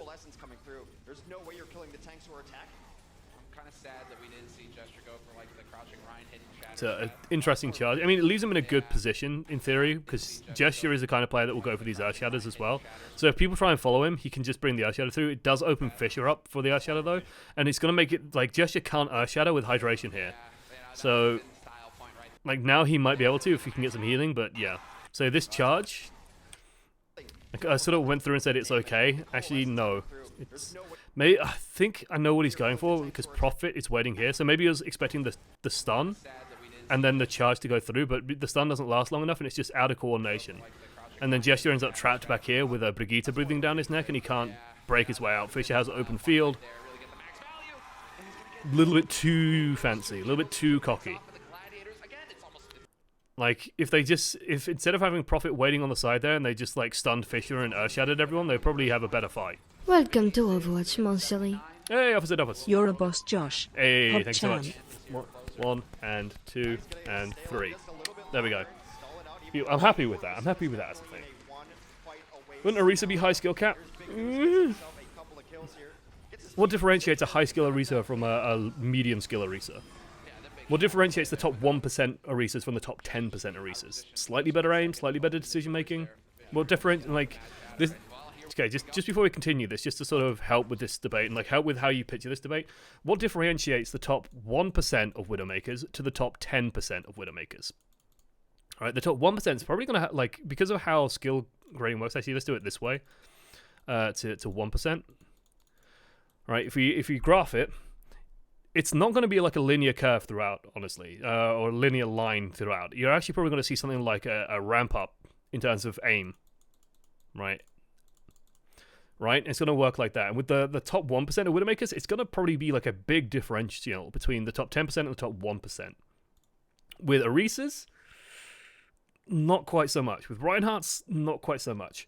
So it's sort of like there are certain heroes that are going to have like these bigger gaps between this is what a top tier Tracer looks like and this is what a top tier Reinhardt looks like. And sure, Reinhardt's can make mistakes and have errors, but there's fewer ways for a Reinhardt to differentiate themselves from a lower tier Reinhardt. That makes sense. You guys see Fish's post-game interview? If you didn't, I will show it in this video.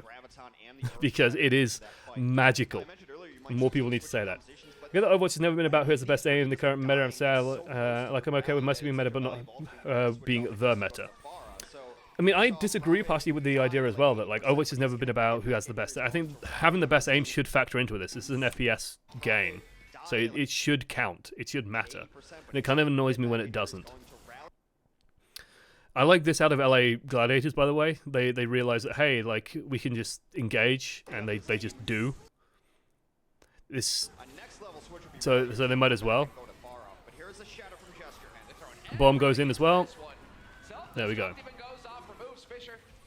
A lot of resources, but honestly, like, Gladiators blew a lot of resources in the previous fight. London can blow tons in this fight.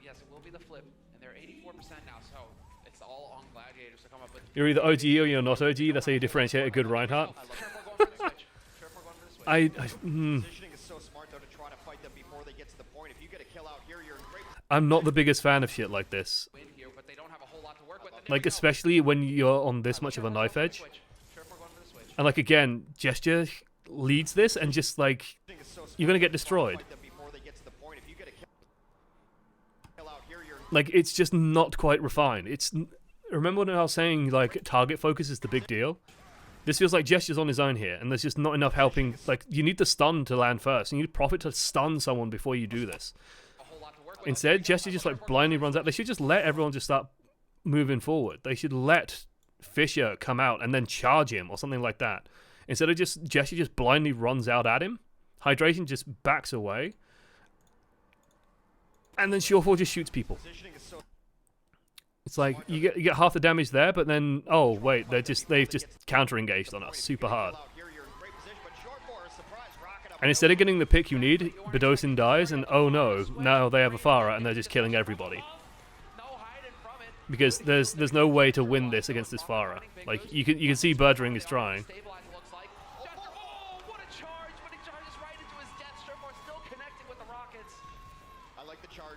Whoop, whoop, whoop, whoop. Bit too close to the Zarya there. But yeah, it's... Bring back Fraggy? Yeah. And then goes for the swap for the next fight. You think so?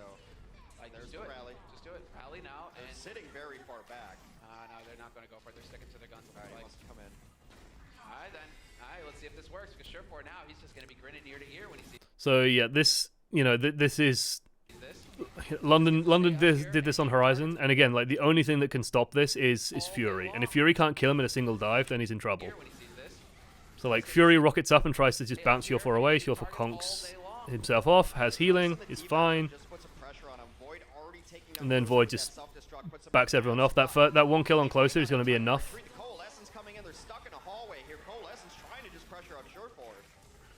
And honestly, like, I'm surprised that LA are giving them even the breathing room here. Because I'm like genuinely surprised at that.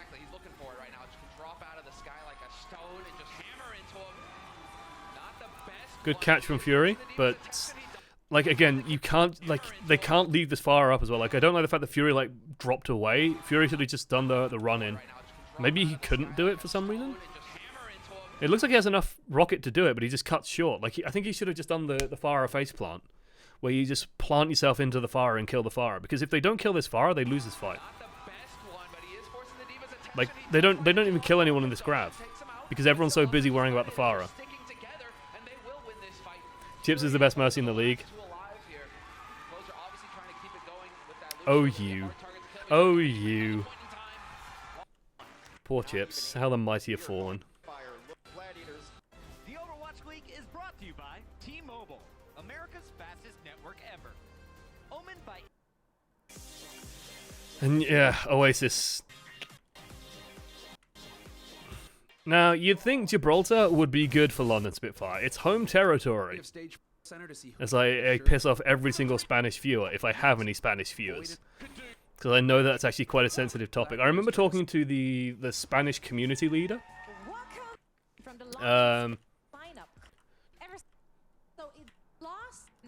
And he was saying, like, you know the flag on Gibraltar, on the first point of Gibraltar?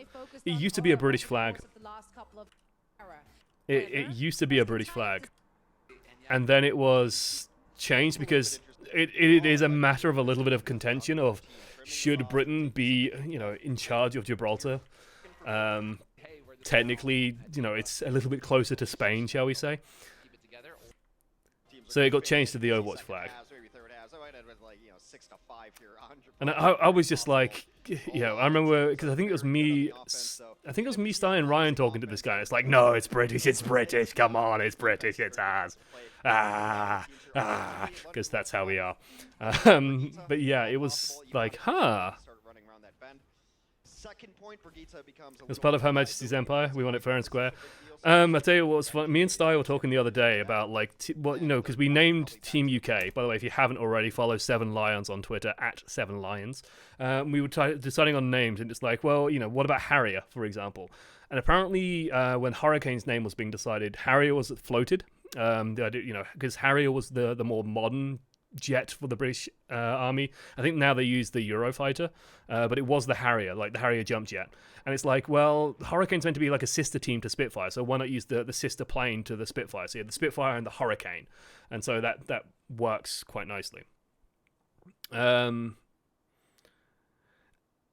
When we were talking about with the World Cup, it's like, well, we could go with Harrier as well, just like play into the airplane theme. And it's like, well, just imagine if Argentina was in, you had Argentina against the British Harriers. Well, we won it last time, we can win it this time, And now I've lost every Argentinian viewer, as I dare mention the Falklands. I know, Germany when Spitfire got announced, or where they were considering Spitfire, there was a little bit of a debate about, is it proper if we have a German team, are the Germans going to be offended? And so I'm just like, nah, just name the German team, the Bowman Stuckers. I don't know. Just why not? Why not? Did they use the fancy rollout? Yeah, they used the fancy rollout. So this is something that's kind of cute and occasionally gets really good results. I like the pre-bubble here. It kind of helps nullify this, because you want to use this position here to just scout and see what they're running as fast as you can. You don't really actually want to fight here too much. So the reason why you do this is you fire a sonic arrow here so you can see what they're doing. The Hog jumps out, fires a hook. Anna jumps out, fires a sleep dart. And so you hook, sleep something in, and then you just try and kill them. And yeah. That's why a British person can never play Risk against foreigners. It's like, yeah, we've been there, conquered that, run that. Josh hemorrhaging viewers. I think I've lost 3 viewers then, so 3 Argentinians, which is like, how dare he? How dare he? What do the Gibraltars think? I think the Gibraltars are mostly British expats. Unsurprisingly, though, Gibraltar voted to stay in the EU. Can't imagine why. So this was a very interesting moment. I was genuinely shocked to see him opt for this. Doomfist can bounce off the high ground pretty nicely, but yeah. Yes, hydration going for the Doom. He's run this on this map before. He's very happy with running the Doomfist on this map. Doomfist into Brigitte, you can bounce the Brigitte around, but if she stuns you, you are so dead. And this movement, I disagree with heartily. Against the Doomfist, you can't do this. I don't think you can afford to do, you can't just clump into a small room. Doomfist is like, oh look, here's a wall, here's a wall, here's a wall, here's Mercy's bomb. My fist is going in it. All the damage comes through. That's the thing I think you can actually see, yeah, that was almost a full damage slam. And just gets almost a full charge punch onto Fury, deletes Prophet. The AoE damage there was ridiculous.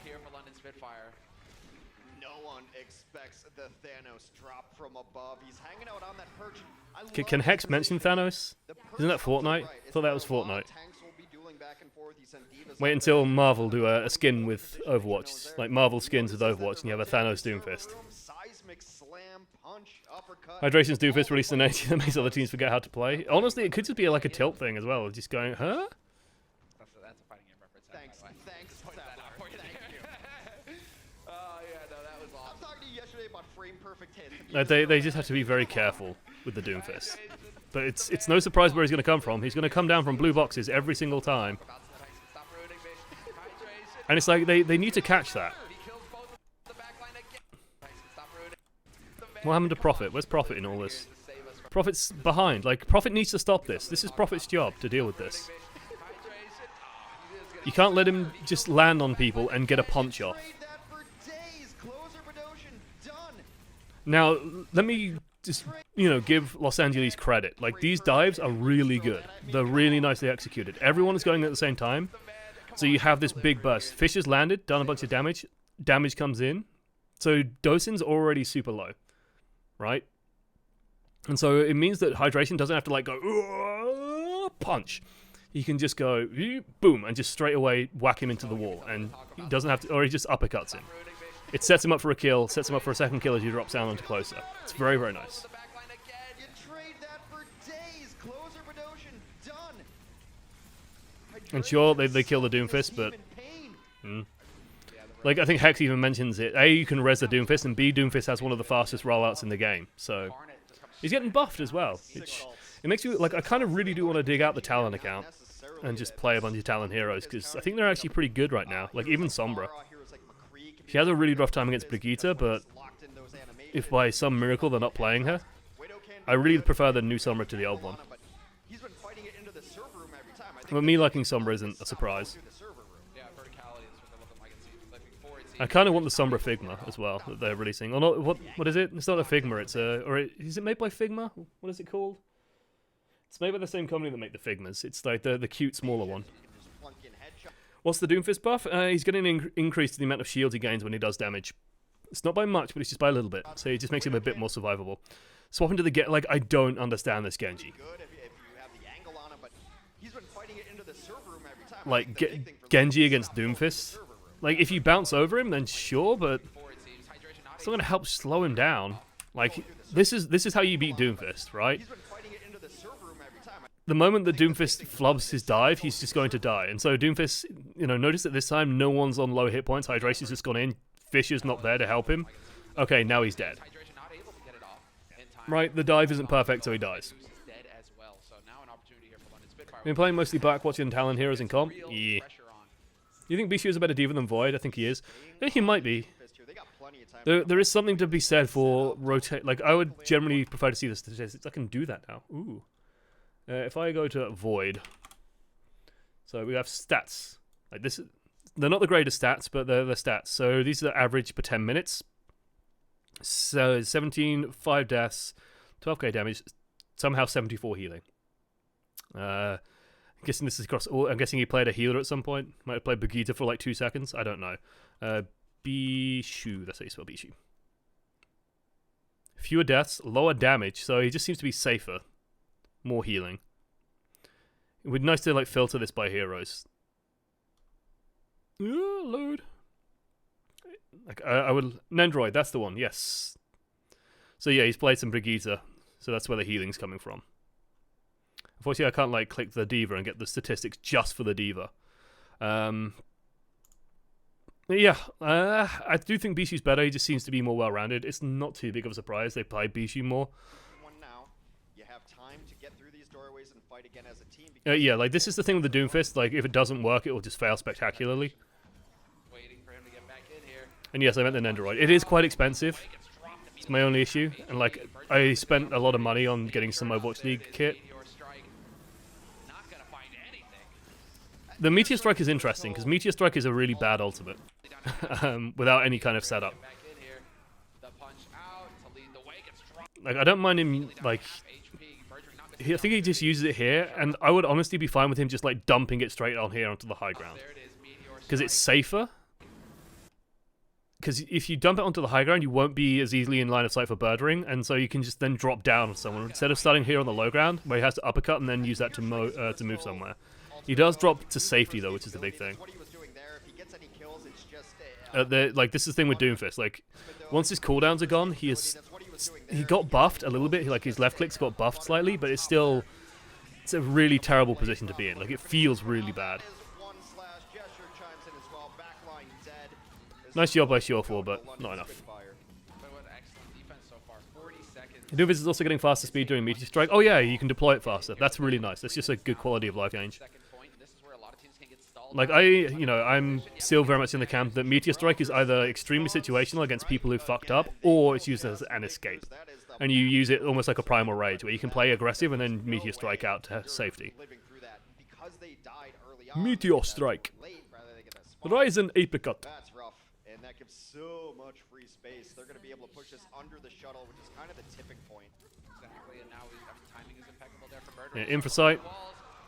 Perfect knowledge. Now's the time to use it, especially as the payload's starting to get to this area. This is where the fight's generally contested.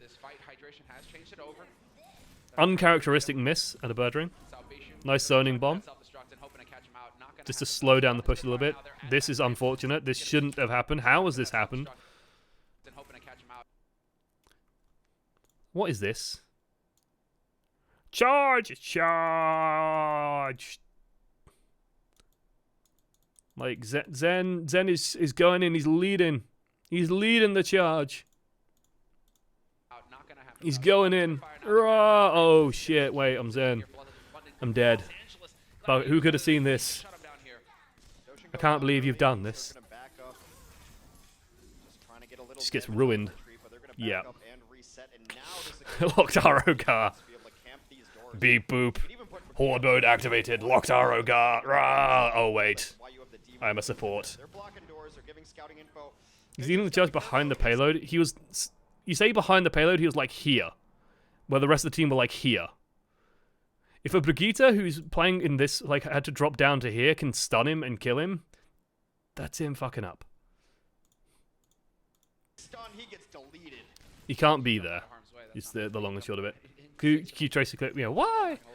Why would you do this? Oh, the airborne Widow duel. Profit going huge on the Brigitte. Out fucking skilled on the Bishu.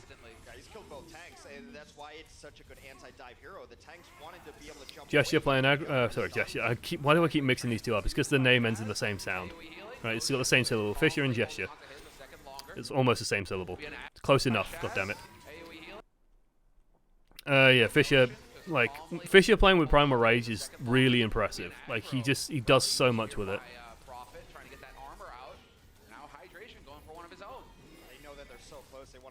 Diva Bomb, beauty of a Diva Bomb.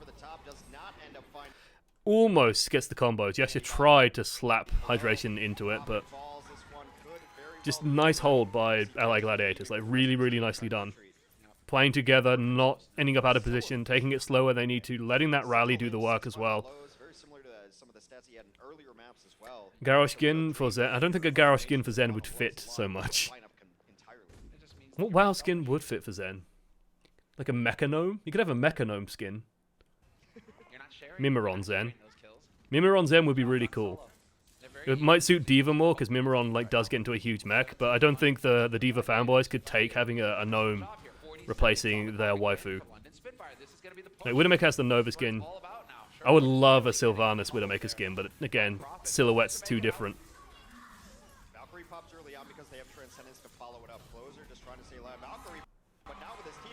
Bedosin? Where's Bedosin ended up? Is he on the front lines again? I'm going to be furious if he's on the front lines again. He's over there, okay. Okay, no, fair enough. It is a good bomb. Welcome to Overwatch, Monsilly. Hey! Look. 9 Look seconds. at our beautiful stream, 1 Bab. and 2 XD. and 3 and 4 and 5 and 6, 7, 8, 9. I need to count this in my head. I can just keep talking while I'm doing it. London needs to do something desperately, and LA Gladiators know it, so they're just going to exploit the hell out of it. Fury goes down, Gesture manages to touch. There we go, thank God. Not living up to the old C9 meme. Yeah, that was just nicely done by Gladiators. Los Angeles It was Gladiators. interesting to see the Doomfist come out, but I think that was more London's failure to deal with it properly and just like continually running into tight and close spaces. At least, right? And it's like Doomfist is just like, yeah, I'm gonna rumble. Like Doomfist is like those old cartoons, like in the 80s and the 90s, where like a bunch of people like run into like a box and you see the box like bounce around and smoke flies out of it and you see like explosions and stuff. And then like someone just walks out of the box, sort of the lone victor. That's Doomfist. Yeah, that's exactly what Thank you, observers, right there. So, Prophet is actually eventually just going to switch to the Brigade. Yeah, Brigade Widow is something they like to run on. Can't wait for a 2-year sub, just get a timer. Yeah. Double Sniper is not really... God, 24 months. Right now. Where is Guard Lane? I'm sure he's around somewhere. He'll be clapping for like 30 seconds straight. I mean, he's still waiting for the scouting info. He wants to know what they're running first before he commits to what hero to run. But the Gladiators are going to run something... So yeah, Prophet's running his time. There's the Roadhog for the cheeky hook. Shaz is probably going to back out. Shaz will go back and go onto the Zenyatta. Looks like it's dive. Looks like it might not be dive as Hydration's bouncing back. Prophet's still waiting. Hydration, I think, is backing out. No, he's going to stay on this. No, there we go. The mind games. The absolute mind games happening. So Prophet, like this, the Prophet cam. Exciting. Onto the Zenyatta. Waiting in spawn. Waiting in spawn. Waiting for spawn. You see Hydration bouncing back as well. Genji isn't like uncommon on this point. Because it's so vertical that Tracer kind of has a harder time. So then you have this sort of rock, paper, scissors, where Prophet ends up on the Genji and Gladiators pull out a... pull out a Brigitte. And because like the attacker spawn is so much nearer, they can do this. They can just take the time with this. No issue. The early sitting in spawn is kind of this mind games of they want someone out there to scout what they're doing, and then like they don't want you to scout. Because now like Prophet has had to swap again. Prophet has not been involved in a single thing during all this. He's just been pissing around in the spawn. And honestly, like Gladiators could probably just go back to spawn and, I don't know, pick Pharah or pick something else now. Ooh.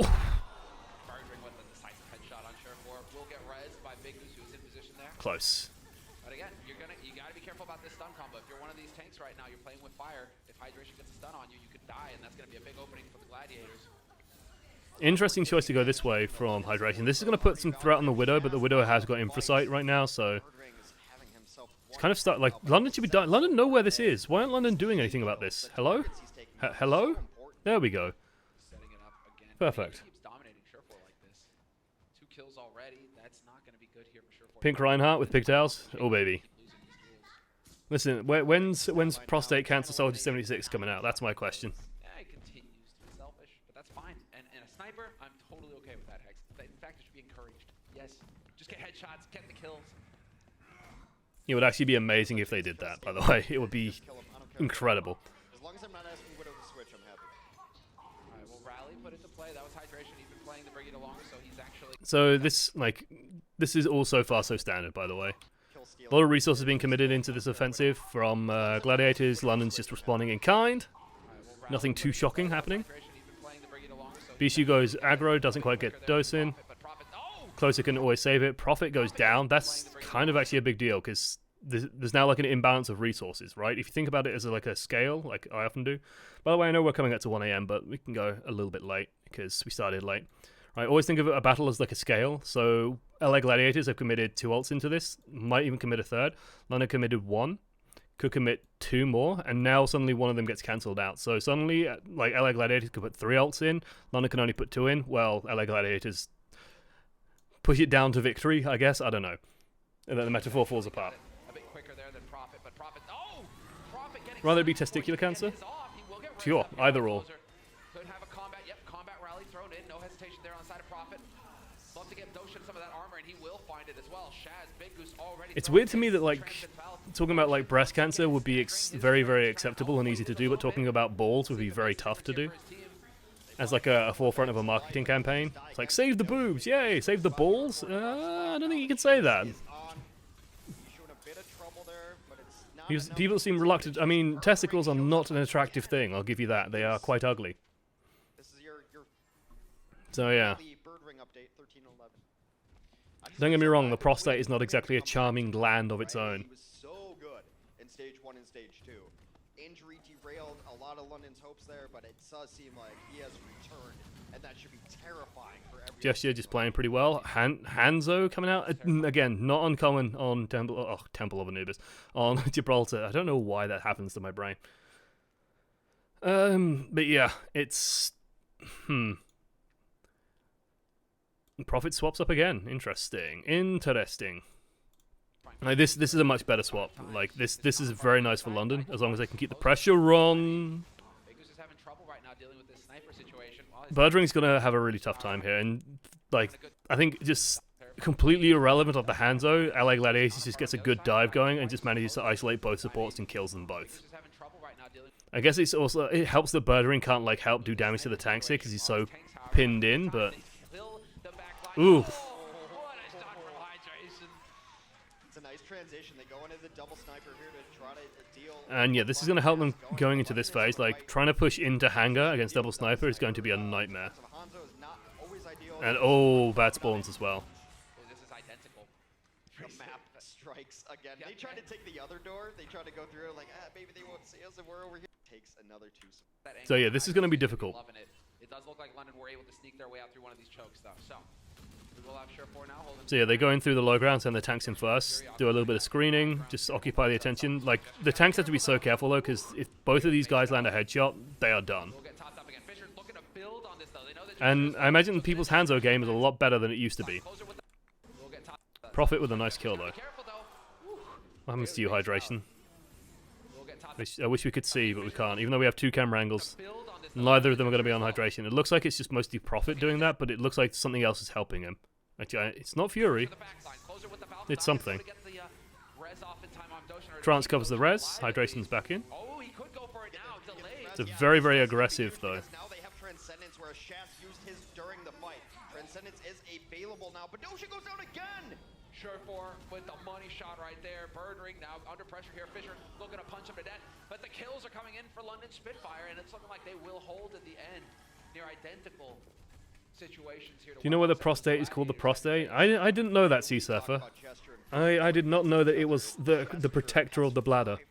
Fascinating.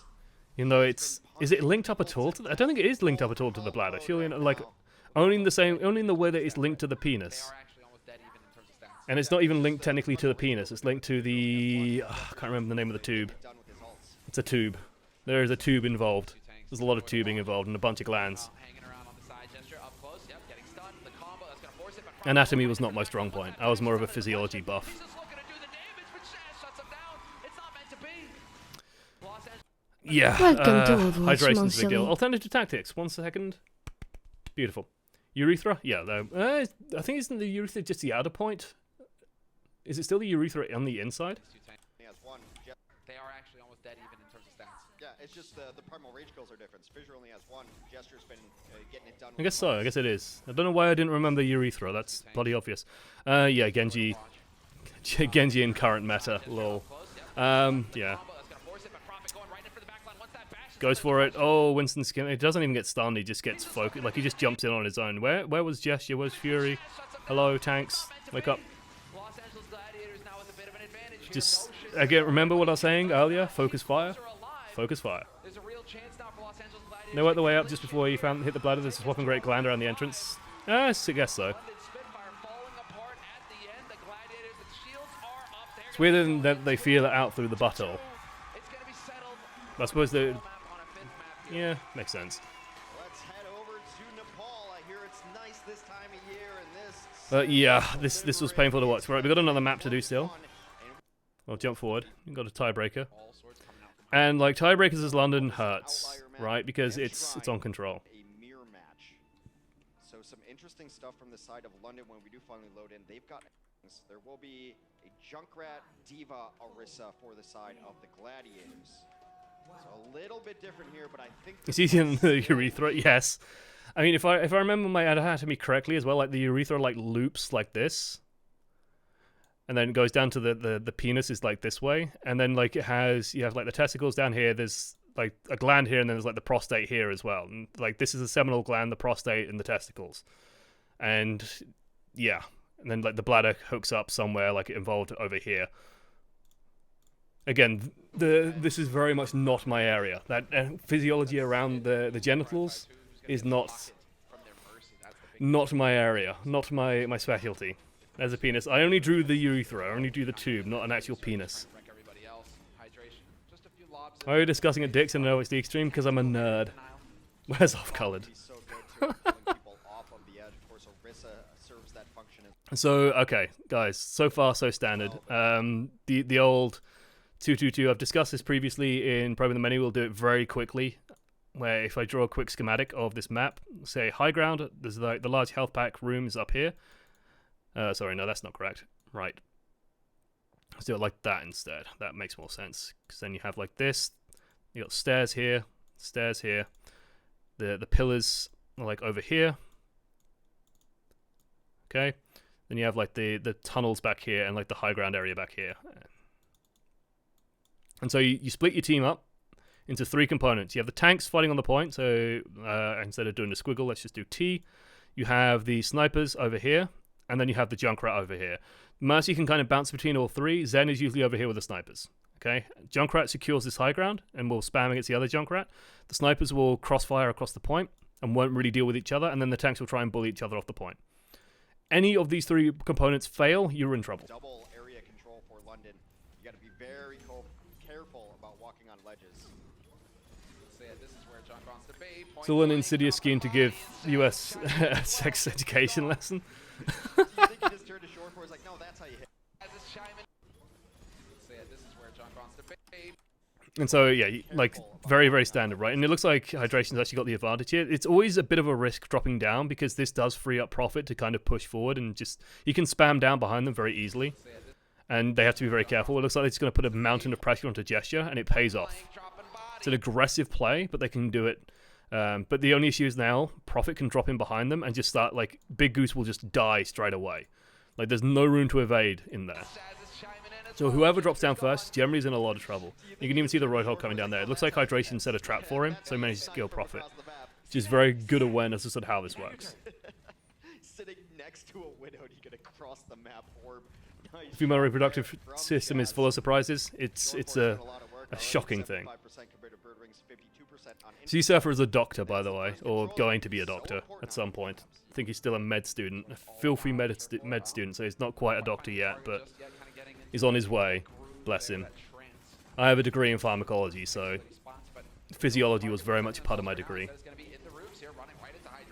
And I did anatomy, but I nearly failed it, so I hated it. I hated it so much. I wish I didn't pick that unit. It was such a bad choice. I loathed it. Ugh, med students, I know, they're nerds. They're such hard-working, dedicated nerds. It's terrible. Ooh, doesn't quite get the kill. Ooh. There's something about that. There is something about that, like, it's like he sort of went in and just like, it's like a kid playing with a ball, and he just went in with like a screwdriver and just like punctured it and just threw it in his feet and walked off. He just runs around the corner, pops the tire, and then just runs off. It's so good. I love it.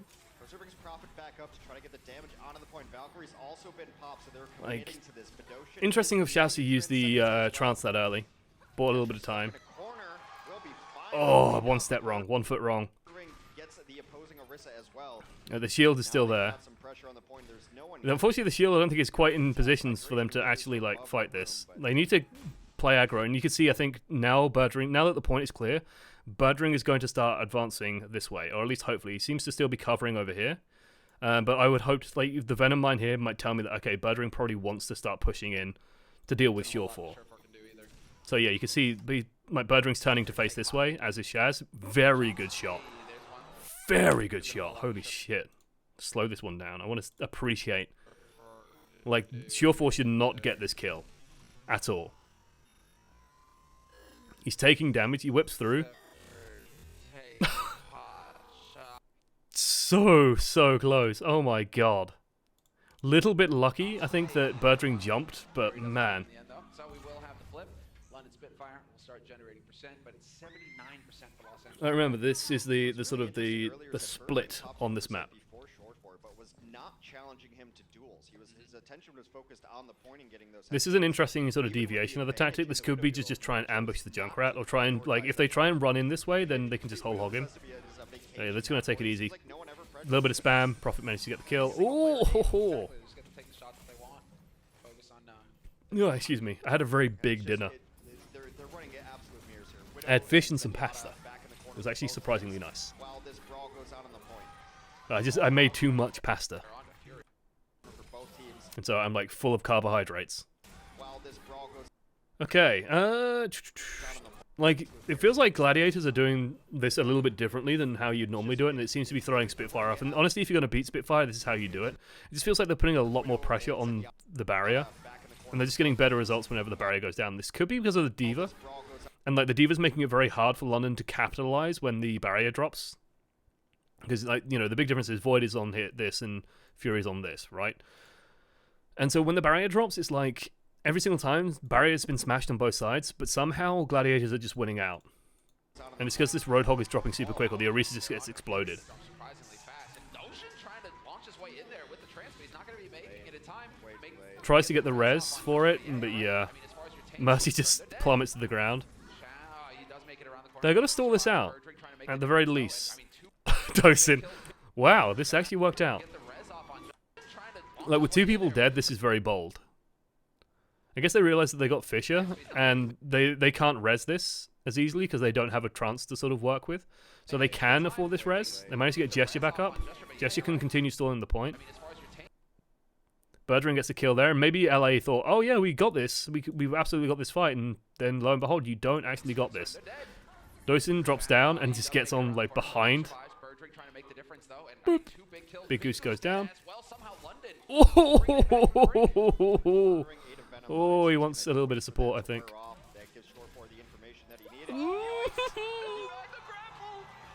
Oh god. Widow. Don't scare me like that, love. Jesus. Yeah, like they sort of lost track of the point there. Hello. Oh! That's a nice kill, but I don't think it's going to win them this point. This, oh no, no, no, no, oh no, okay. Okay, very good use of Whole Hog.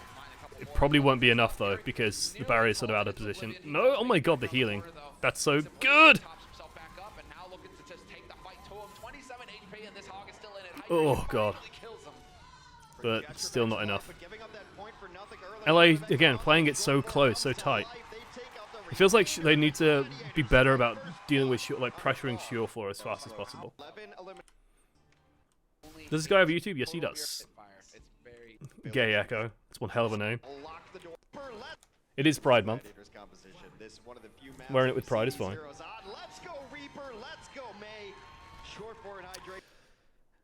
People have tried running this team comp against... I'm gonna say it, guys. I'm not the biggest... Like, this team comp is always a gamble to me, because if they're running Pharah, then you're gonna win. It's a safe bet against London, because London tend to shy away from Pharah comps. So, sure. Yeah, they're going for the big beef, but I mean, how can you not be a fan of the Gladiators when they are actually willing to run some unconventional strats? I like it. Let's see. Hydration. So the idea here is you split off the Reinhardt. I like this from London, where they just go around the rear side, because it's a little bit tougher to get a good split. But yeah, this is why this strategy works, because you just want to isolate 1 or 2 tanks, and then you just get the kills on them. It is a big kill on the Reaper, but yeah, now Gesture's stuck, and now they should just burn Gesture down. And like, you can't, he even gets hit with an Earth Shatter. This is what you want out of this comp. You need something that you can spam in there to deal with this. Prophet cannot stay on Brigitte. And this might be London's weakness, where it's like, you have to change what you're doing. Okay, Birdring's going to the Pharah. Okay, fair enough. Pharah Mercy, good. You need this to beat this comp. Shore has had to swap to the McCree. But you need to start with the Pharah, like, to beat this strat. Goes to the Widow. I think I prefer the Widow to the McCree here. Like, they already could have control of the point, so Shore can just try and play this high ground. And you can't just run onto the point. Like, Pop him up. Prophet now. He's gonna be the one to fall. Jester gets taken for a ride. if you just run onto the point like that, then it's not rocket surgery. You know, you raise the barrier and jobs are good. 5% and counting. Birdring chucked himself off the side. 2 fights to go for the Los Angeles Gladiators to win this set over the London Are they going Genji Tracer? Graviton Widow Fisher, Tracer. I can't believe it. 63% user shatter in the first fight. I think LA Gladiators can just turtle on the point and not give a shit. So if hydration can get there at 65%. Like, the moment they're threatened, they just all drop on the point. And, like, who do you dive with this comp?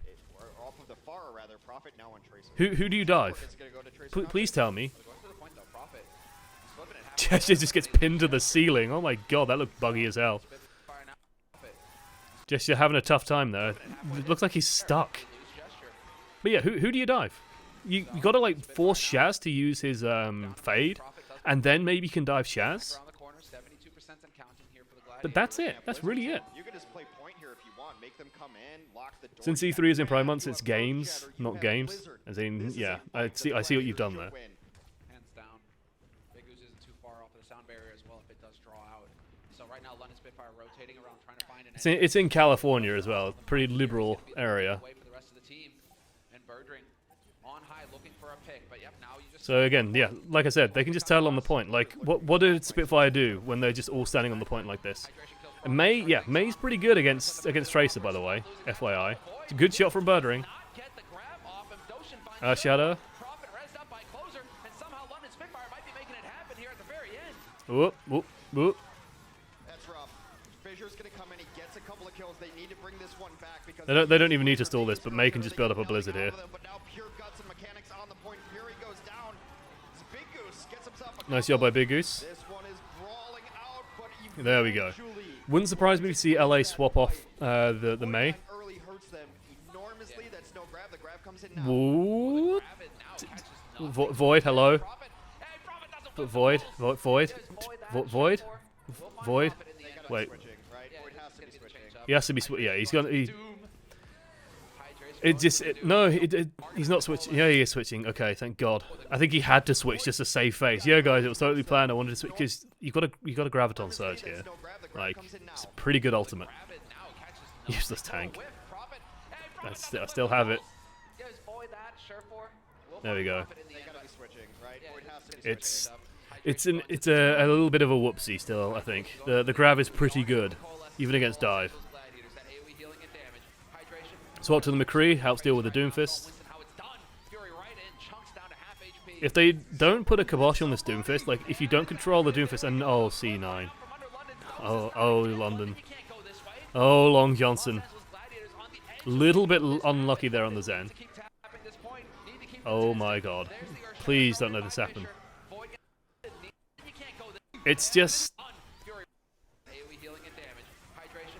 Looking to punch somebody in the face right now. Showing Winston how it's done. like they're even using the trance, and yet But he hits some. ugh, And it's happening. There we go. they got one kill out of a Transcendence that the enemy team cannot match. Los Angeles Gladiators on the edge of picking up this map, and London needs to keep tapping. I can't- the point. Need to keep this I can't believe they let going. it flip though. There's the Shatter thrown in by Fisher. Void gonna take advantage to take out Birdring, but Fisher loses it. They're trading back and forth now between both of these It's teams. just like Taking on again by target London. focus, by the way. Like the Diva Tracer just burned down on the Moira. And like London Spitfire. when London look good, it's all target focus. They're all hitting the same thing at the same time. Grab plus Media Strike. It's not even Grab plus Media Strike. It's just Grab plus Reinhardt. Like they just need to get 2 tanks or something. Like they just have to trap all the supports, and then you just burn the trance, and you can win off the back of your support Actually, ults. hold on. May didn't work with Blizzard. Let me just go for the fist. They need to recover from this because they had every advantage in the book. And with It is surprising that Hydration's staying on this Doomfist. Goes in, uses the Meteor Strike. This is not where you want to be. Oh no. Ooh, forces the trance. forces the trance and cuts the support line in. And honestly, like, I'm surprised that someone hasn't just gone to the... Yeah, like, 2 people just go to the point here. You just need to flip the point. That's all they need to do. Because London have to rush there. And, like, they've just lost some heroes, so you go straight to the point and you win this. Doomfist misses Winston. Alright guys, Hydration's Doomfist is perfect. Meteor strike again. And there it is. Sure enough, drop it square. Nowhere to go. Where you gonna go, Birdring? He does make it Round the corner. Wait, poor Semler. Just this is where you feel bad as a caster, because it's like This is actually kind of a good point about Semler's game knowledge overall, which is that he probably has the weakest game knowledge out of all the casters, and this is a demonstration of a moment where that kind of shows. Birdring hasn't done a roll, so he's actually quite safe here. He's on full health, and as long as he hasn't combat rolled, he's actually fine. You can always just combat roll away from where the Doomfist is landing. You'll take some damage, but you'll probably be okay. You can flash and then kill him. And so Birdring positions himself quite nicely, and then just goes around the wall, and it's like, yeah. He does Semler, to his credit, does a really good job to sort of bounce it back. Bedosin demonstrating the bane of my Doomfist, by the way. He goes up and then he, like, one hit point Winston, and he goes over him. Because this is Doomfist, and this is how Doomfist works. And that feels wonderful.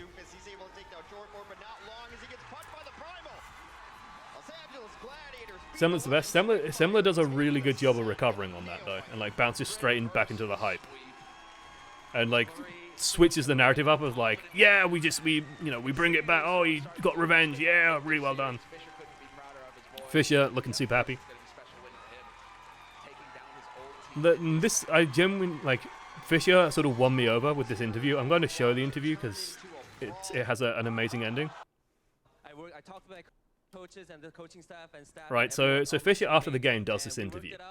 Okay, and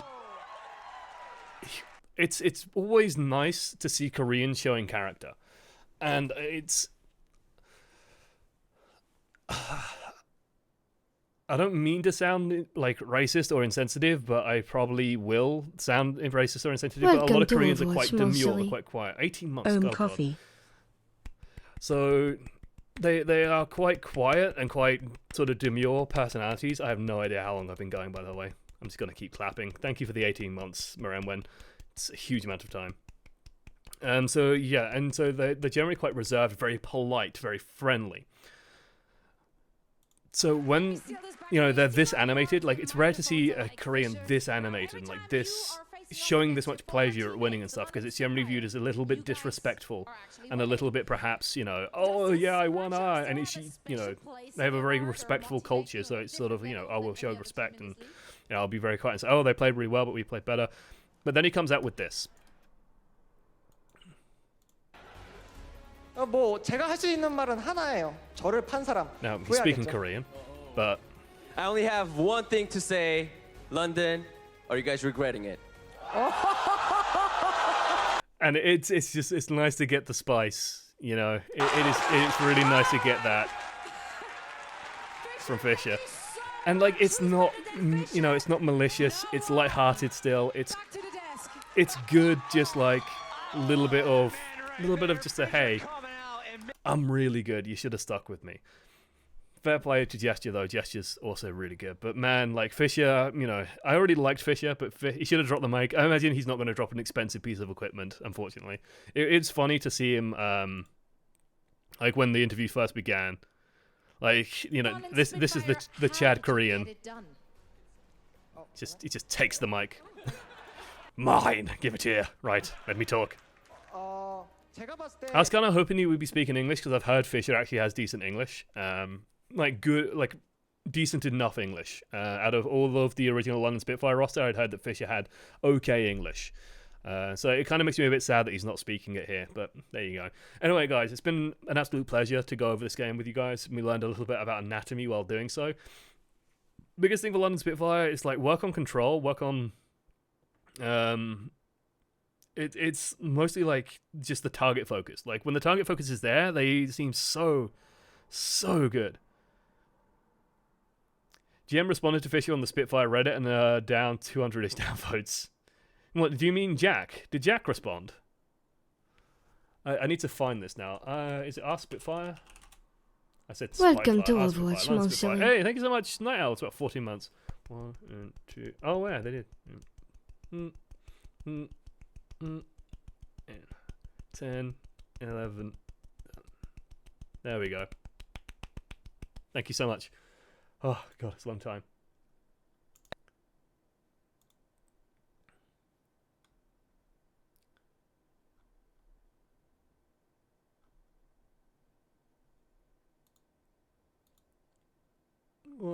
come on, don't do like a spoiler. Oh, for God's sake. No, we are not. Oh, it's little Susie says it. Ah, it's an interesting that Susie responds to it.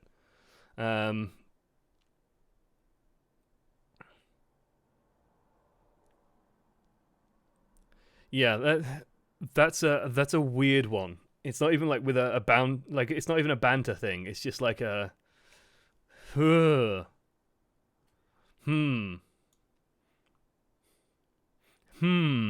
Right, anyway. 308 downvotes, yeah, it's... I imagine Sty's like going, what? Why did you do this? Like, this is where I think Sty would probably be flipping his lid. I could probably like poke Sty and say, oh, did you see that she did this? And it's like, he would just go, what? Yeah, what the hell? Like, banter is such a British idea, and this is sort of the issue, I suppose, around London Spitfire, that it doesn't have solid Britishisms through it, because you should find a way to respond to that in kind of the same thing, and it's just icky. Seems immature. It's not great. It's not great.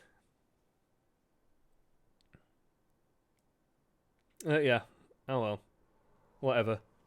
And that, and like, Susie's been around for ages, so you'd expect her to know better. I don't think that it's like a malicious thing. I think it's just been taken badly, or it's just like a poorly aimed response, I guess. Poorly crafted. Yeah, it's a shame. Oh well. I was hoping for some top-notch bants, or like Jack being like, oh yeah, we got a spot for you if you want to come back, or I don't know.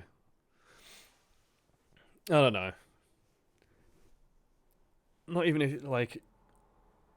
I don't even know how you respond to gesture. Not to gesture. Oh, why am I mixing up gesture and Fisher? I'm not sure how you respond to Fisher. You wouldn't just say, like, no. Like, that's just like, no, we're not. You're on a winning team now. It'll just be like, I don't know. It's not my job. Not my problem. Anyway, right. Thank you for watching to the end. It's just a fun poke at the team. Yeah, it's lighthearted. It's like...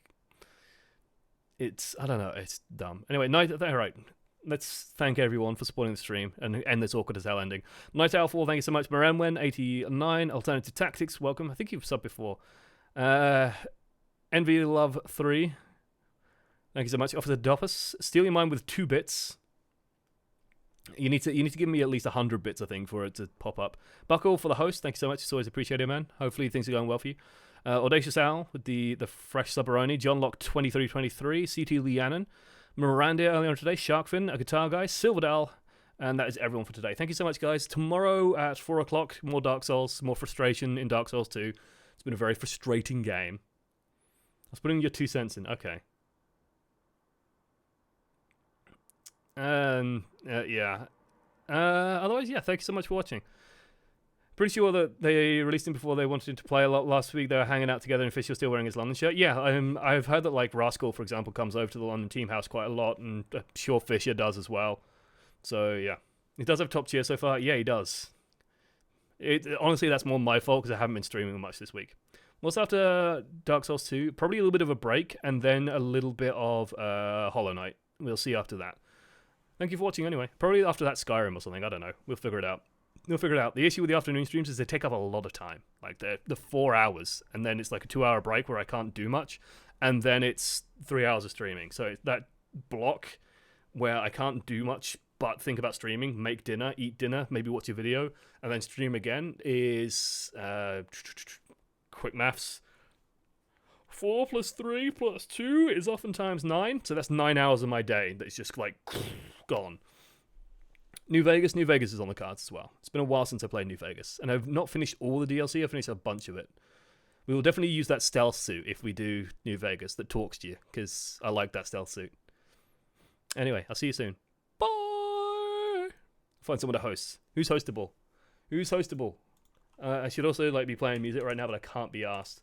So let's just go.